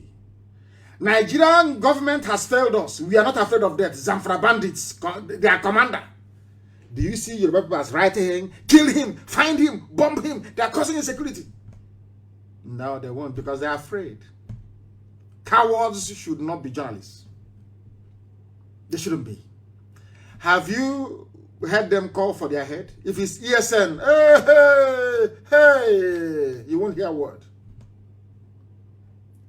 But as I said before, I don't know the translation in English. With all your gossip or all the nonsense you're saying doesn't concern us. You've been saying the same garbage for how many years now? Have we been perturbed? Has it stopped us from doing what we're doing? He can talk from now till the kingdom comes. It's not going to stop IPOB from doing what it's doing. They have their own bandits. The difference is very clear, isn't it? The response they gave to ESN, trying to protect our people, and armed bandits, go and check it. Look at the newspaper coverage of ESN activities. Look at bandits in the north and everywhere. Look and go and do compare and contrast. You will see the demonic nature of journalism in the zoo. Evil people without conscience. You come out and you write boldly and very clearly that IPOB is proscribed. But whereas the person raping you and killing you is not proscribed, and you're there, and you're a journalist. Anyway, we shall see. And as they said, you know, there's a prayer I pray every blessed day. I never fail to say it. Anytime I'm praying. Of course, I pray in the language of the ancients, in Igbo language. I say to Chukwukeke Abiyama, Elohim, the creator of the universe. You know what it means. Let that hand that our enemies use in trying to poison us, may they unwittingly put it in their mouth and they themselves be poisoned. And this is it. It's happening in the north. Residents flee Zaria neighborhoods over kidnappers' rampage. So as El Rufai and all these idiots think that they are going to build this wonderful Fulani empire in the zoo, they are not going to be alive to see it, neither will their children be. The northern part of the zoo will be like Afghanistan. Watch and see. That is why I want our people to follow, be very strong and resolute. Follow me. We want to draw what is left of their army out. Let us bring them to the east. They can never go back. Let us bring them. They say, oh, don't fight a defensive war. No, we are not going to fight it. We want to bring them to the east. We now open up their flanks to bandits. Bandits will attack them and take over their land. Because a bandit is a bandit. That's who they are. They are kidnappers, they are killers, they are terrorists. What they want is space and resource. Space and resource. Or should I say resources in this case. So once this army moves to the east to come and meet us in the east, their land will be open and terrorists will ravage them. Terrorists will ravage them. That forever and ever, Fulani can never recover in the north again. Never. And that is the plan. So when I tell you that there is a method in our madness, please believe you me. We will not go out to meet them in their land. We will draw them to come. And then we'll swallow them up. And then their children and their children's children will suffer the consequences forever and ever. And this army will be destroyed once and for all. That is how you obliterate the zoo called Nigeria from the face of this very earth. They cannot fight on the ground. Now we know the only place they can fight is in the air. They will go, like cowards, the cowards they are, they drop bomb and they run away. That's what they're going to do. Because on the ground, we have defeated them on the ground. We have defeated them completely. They know, they engage us on the ground, they will die. They understand that very well. The only option they have is to go to the air and be dropping bombs and disappearing. So be very, very careful. Residents are now fleeing in Zaria. In Zaria, their own Zaria. This is El Rufai Zaria. You know, this idiot cannot remove the log in his own eye. He wants to remove this tiny speck of wood in the people's eye in the south. He has bandits terrorizing his own neighborhood in Zaria in Kaduna State. But his concern are the murderers and the killers in your own forest, in your backyard. What does that tell you about these people? What does that tell you about these people? Now you understand it very well. This is my simple prayer. God, that thing that they did to us, do it to them. Today, look at them. In the ancient city of Zaria, there are rising cases of violent abductions of residents. They brought killers to come and kill us in the south and take over our land. Now the killers are taking their lives in Zaria, in Katsina. What they brought upon themselves, all because they wanted power, all because they wanted to answer and heir to the rightful heir to the throne of Ottoman Danfodio. That's all. And this idiot who called El Rufai things after Buhari is him, that will dip the Quran in the Atlantic. You don't know it's a race for them. Some of you intellectuals in the south, you don't know this. You don't know that they're in competition. Who will history remember as the man that actually dipped the Quran in the Atlantic? That's the race they're all running, if you don't know. That is why they will never ever condemn banditry. That is why they will never ever rise up to condemn what the atrocious behavior of Fulani headsmen. Because they want to conquer you. If you like, believe. If you like, do not believe. That is the reason why I keep wondering what type of zoo Nigeria are people in. If you're not allowed to perform as VP, please go. Bakare is telling Osibaju, in a place where you have a constitution, you have law, you have, supposedly, you have law. You are begging. Everything is beg. If you're not allowed to perform, a whole vice president, come back. And in Abia State, look at the stupidity of the South. In Abia State, we pay every headsman, we pay headsmen 100,000 naira for every cow they killed. Why? Because it was the so-called Fulani presidency that put them in power, all of them. And it's Mieti Allah. So if you kill any of our cattle, even if we are grazing illegally, or even if the person heading the cattle, is found to have raped a woman, please take 100,000. That's what they're doing in Abia State. Now, okay, the people were killed at National High School in Aba. The clip is there on Al Jazeera. You ordered because you are the chief security of the state. Now I realize you people have been lying to us. When you ask all these Eastern governors, they say, no, we don't have any powers. We don't have any powers. Yes, you do. Why is it that in your state, in Ondo, how come that the army hasn't gone there to shoot people, to shoot Yoruba youths dead? Because the governors haven't actually invited them. That goes to show that it was you people that asked the army to come to National High School in Aba to kill us. It was you people that asked the army to come to Mpo to kill us. And well, of course, we know what Wike is up to in Iguacha. Now, do you understand it? Do you understand it very well? You are paying Fulani headsmen that are raping our mothers 100,000. Obiano is paying them 500,000. And you want respect. Of course, a few days ago, Ibasu started to speak as if he's a human being. I don't know where he got the courage from. I don't know where. Maybe ESN, he has seen ESN working, so he knows he's protected. And he wants to talk like a human being. Very, very sad indeed. This is live and direct. The time now is 7 minutes to 8 p.m. in the blessed land of Biafra, and the same number of minutes to the top of the hour, regardless of where you are. 7 minutes to the top of the hour. That tells that we are live and we are direct and the whole world is listening. The Nigerian army executed our people. They said they gave them a reprieve. They didn't actually execute them. We want them to produce the 6 boys so they can say something to the world, so that we can know that they are alive. We need to know that they are alive. Please, very, very important, because nobody in their right senses Though nobody in their right senses can believe anything that comes out of the mouth of the Zoological Republic, especially their army. There is one fool called MC Asuzu. He said he's a lecturer somewhere. He's a modern day version of Obabiasika, the same University of Ibadan. You know, that's where they groom proper Igbo saboteurs. Konkowan is University of Ibadan. That's where they groom them. There is this man at the University of Ibadan. His name is MC Asuzu. He wrote something about keeping Nigeria one. I don't want to go through all the nonsensical garbage the idiot was writing. He claims he's a lecturer, he's a librarian somewhere.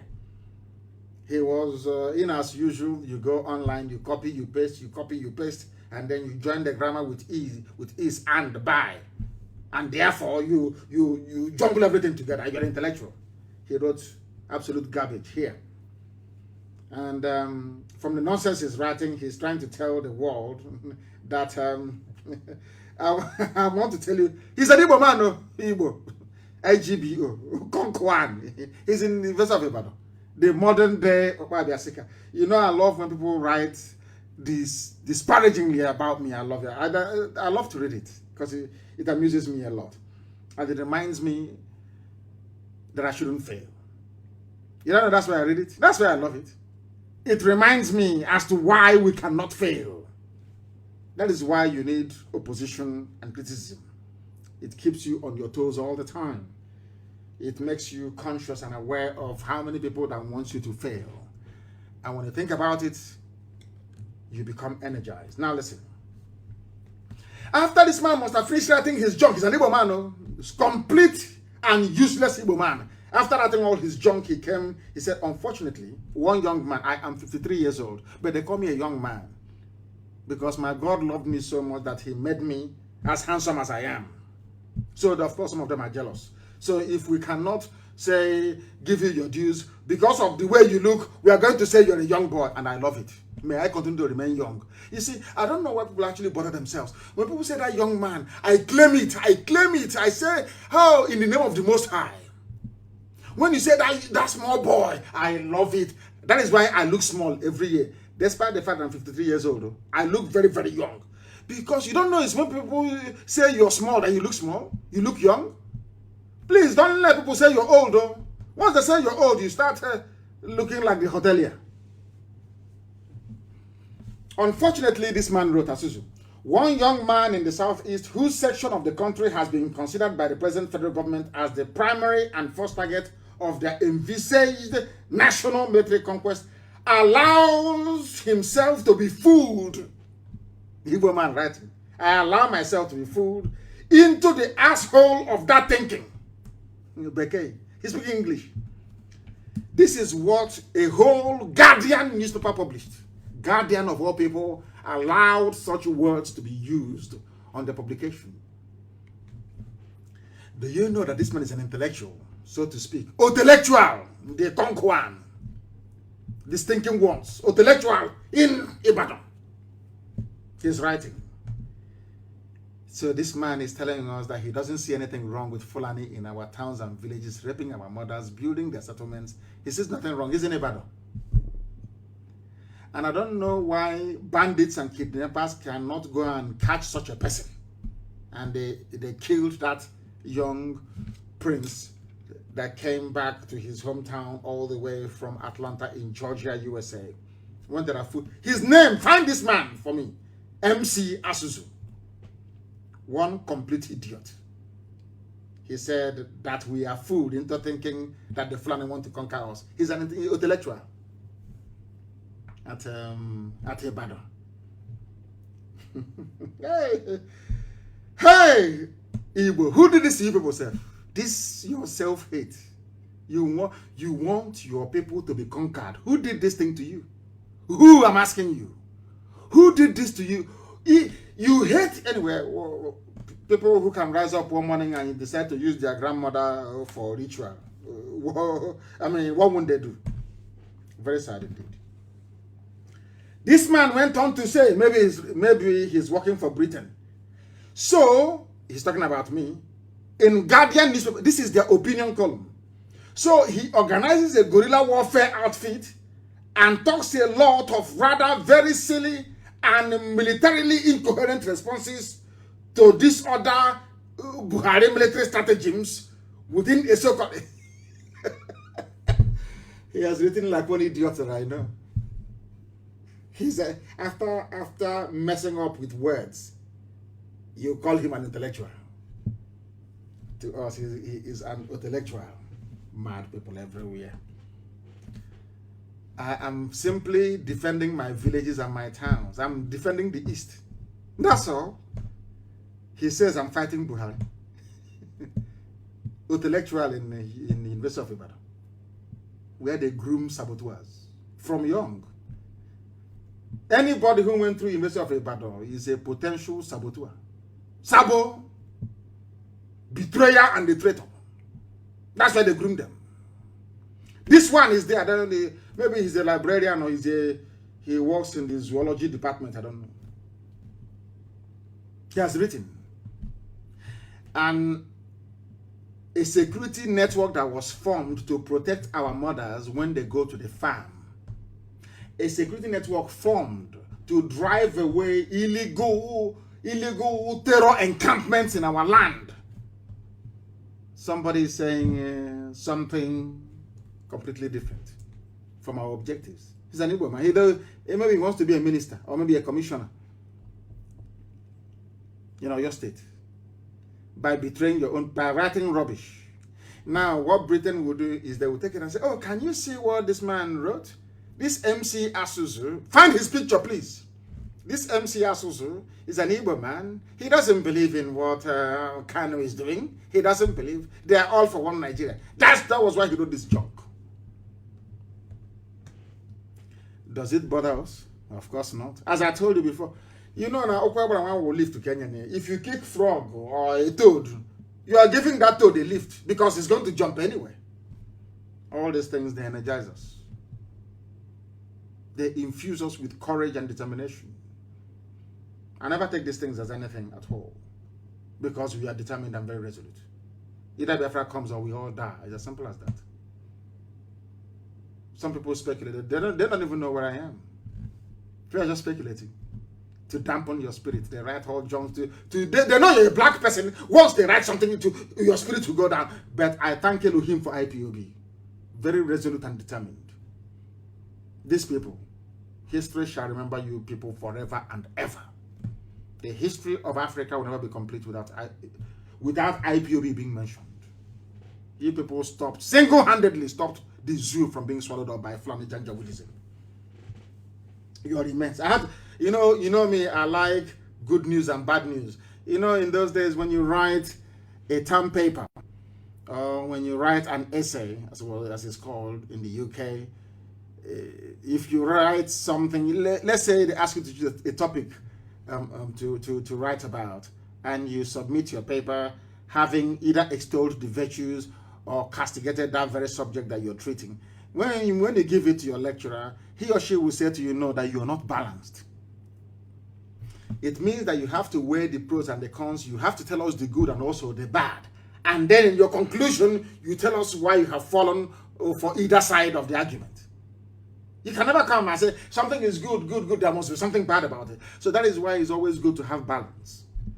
Always take the praises with the criticisms that comes along with it. It's a very beautiful blend. It's very good. And that is one thing that IPOB, this evening I talk about IPOB so much because they single-handedly saved every indigenous ethnic population in Nigeria from falling at the feet of Fulani Islamic Janjaweedism. That is why I honor IPOB. And there is something else that happened in Edo which is very, very critical. And also Bayelsa. Our mothers in Bayelsa are protesting. Those in Edo are protesting.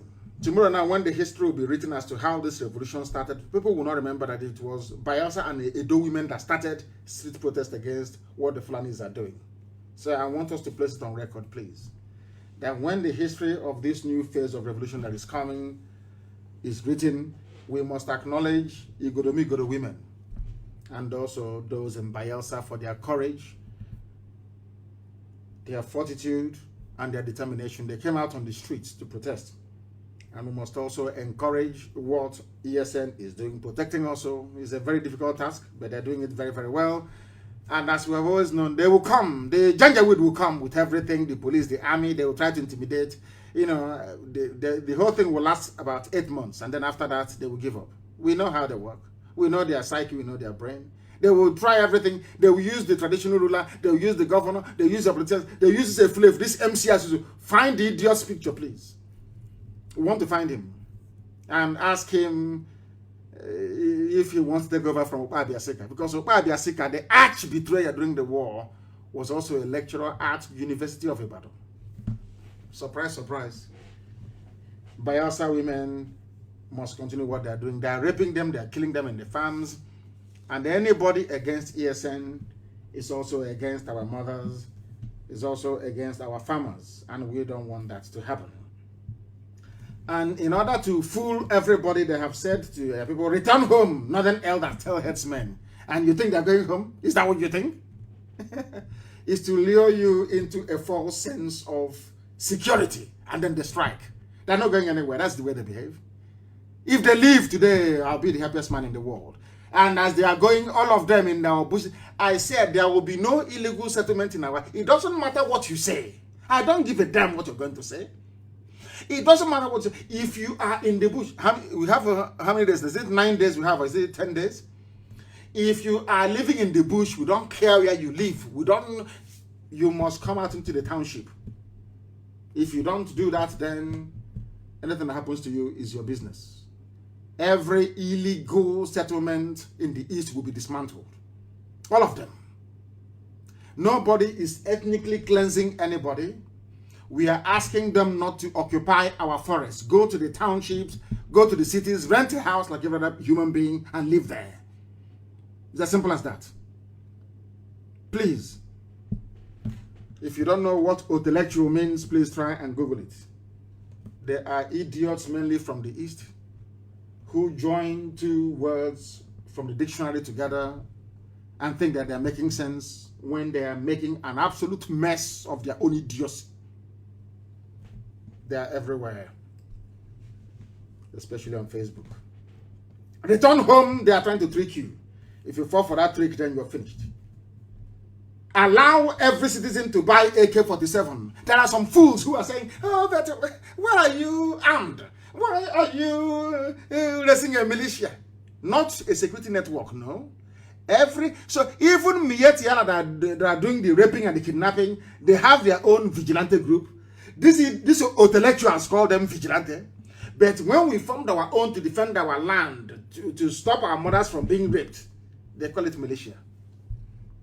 That is how you know a saboteur. Sabo Konkwa, that's how you know them. Sabo Ntike, that's how you know them. They are working for the enemy. They are trying to use English language to deceive you. English that they cannot speak.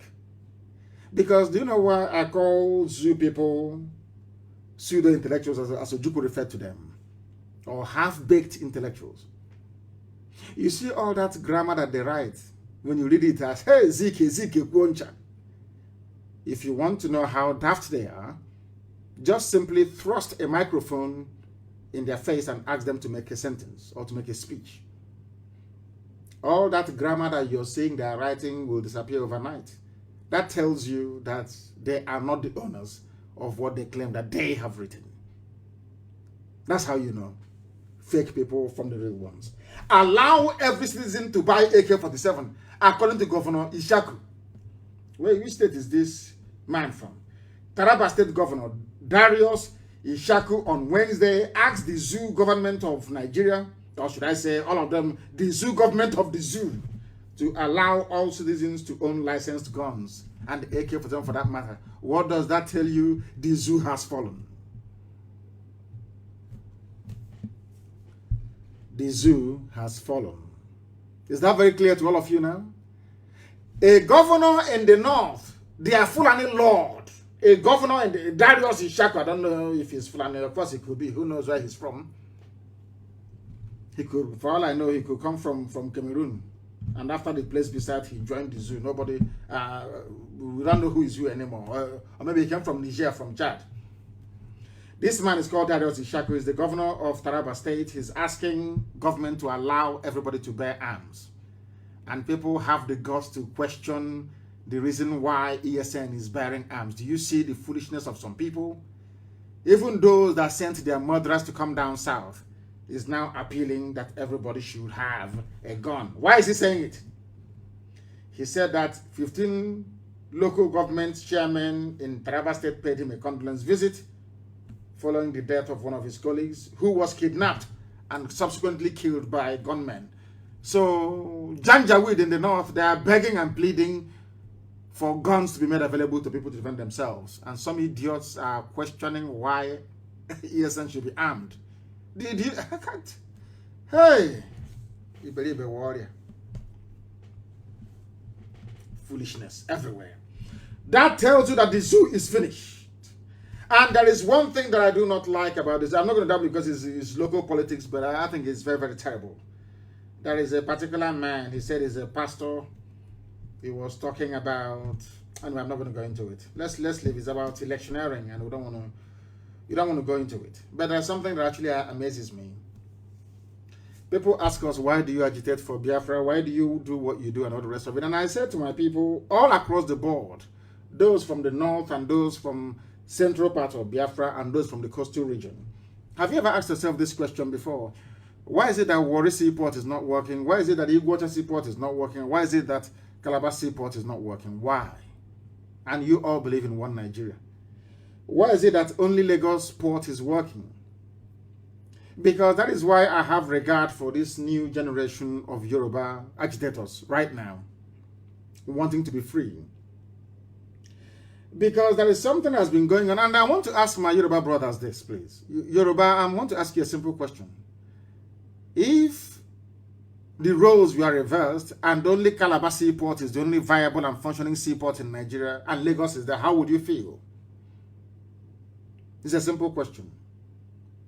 How would you feel to come from Lagos all the way to Calabar to clear your goods and then take it to Lagos when there is Atlantic Ocean also and a port in Lagos? How would you feel? It's a simple question. If you can answer that question honestly, then you now understand the way we feel. That there is something wrong with the zoo called Nigeria. There is port congestion. Apapa, you cannot go through it. Every time it's congested. But you know, we have a seaport in Warri, one in Iguacha, Port Harcourt, and one in Calabar. That's because some of you want to consume everything. You see, that little alliance you went into with Fulani, you scratch my back, I scratch your back, the rest can go to hell. It's unraveling now, you see. Can't you see that it's unraveling? How can you be comfortable to sit in a country and talk about equity, talk about unity, talk about fairness, when you people are the ones allowed to have a seaport? Is that fair? Is there any country of this world, and maybe apart from Germany, that is almost landlocked, where you have, I think it's only Hamburg, that is a seaport, where you only have one seaport? Britain, that you got independence from, they have seaports dotted everywhere. Why this level of wickedness? Why do people love to collude and connive with Fulani to cheat other people? Is that a good thing to do? Now Lagos is congested. The port is congested. Why don't you move some of those ships to go to Warri to offload?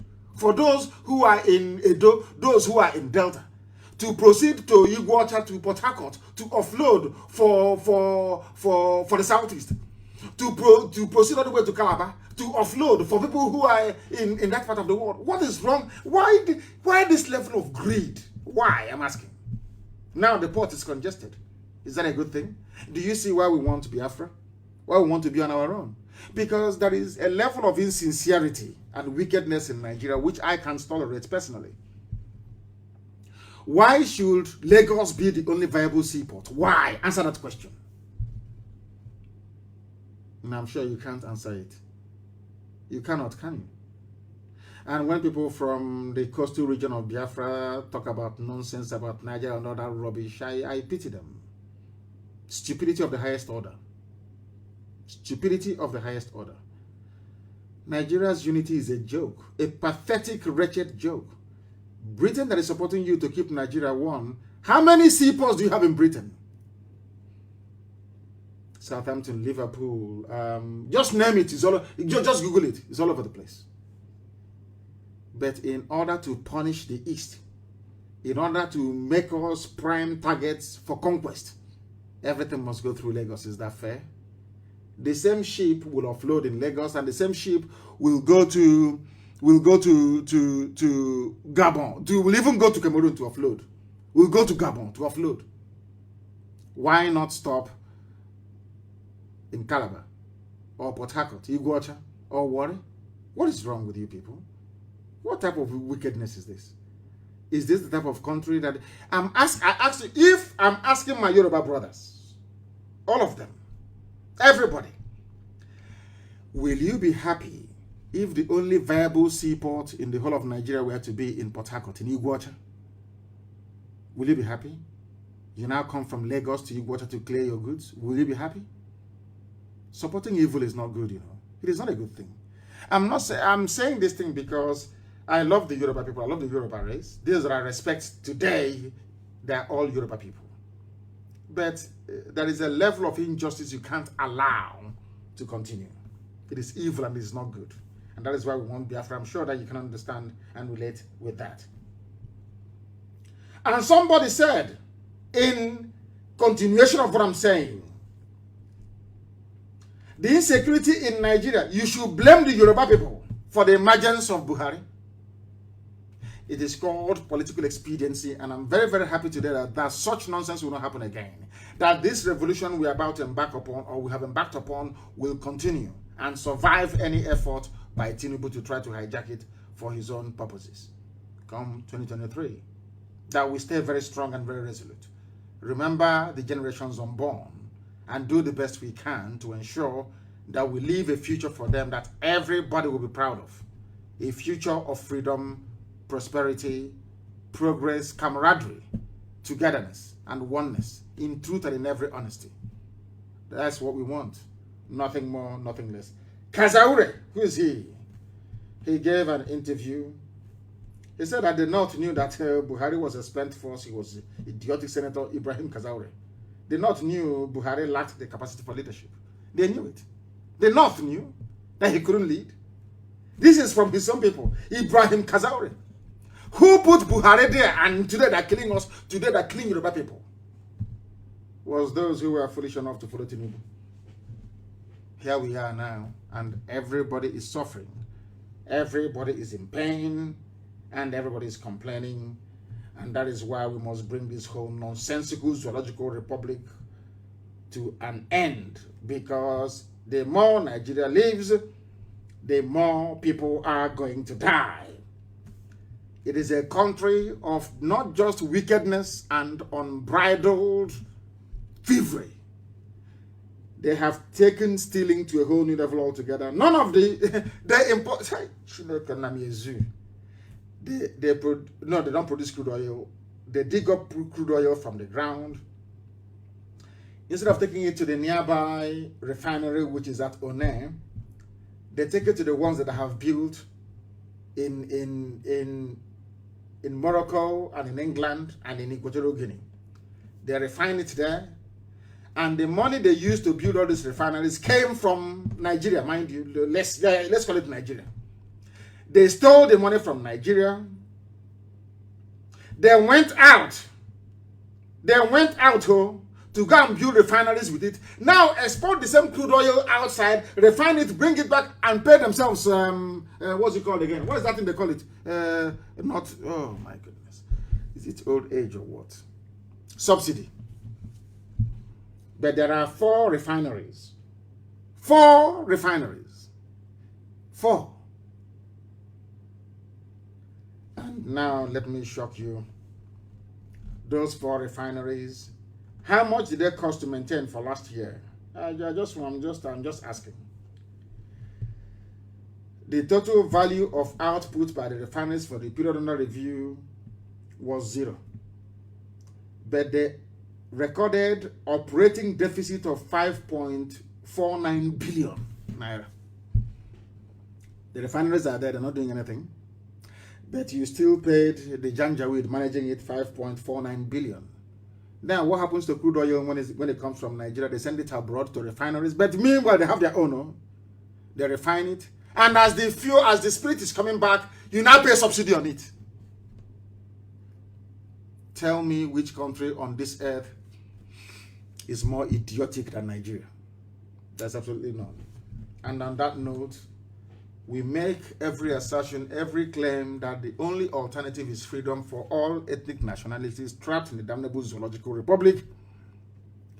And for that very reason, there is no other option than freedom. I thank all of you for listening this very day. Next time we're going to get it right. Next time we're going to try as much as possible to also broadcast via Twitter and also Instagram. But I must thank you all for listening. And for those of you who are going to propagate this very message, I wish you all the very best. We are not going anywhere. ESN is not going anywhere. All the propaganda in this world they can bring to bear on our activities, we are not stopping. If they kill us, we are going to kill them. Many of them. I can assure you of that. Anything they want, we give to them. And with all the love in my heart, from me, from here, on this glorious evening, it is good evening.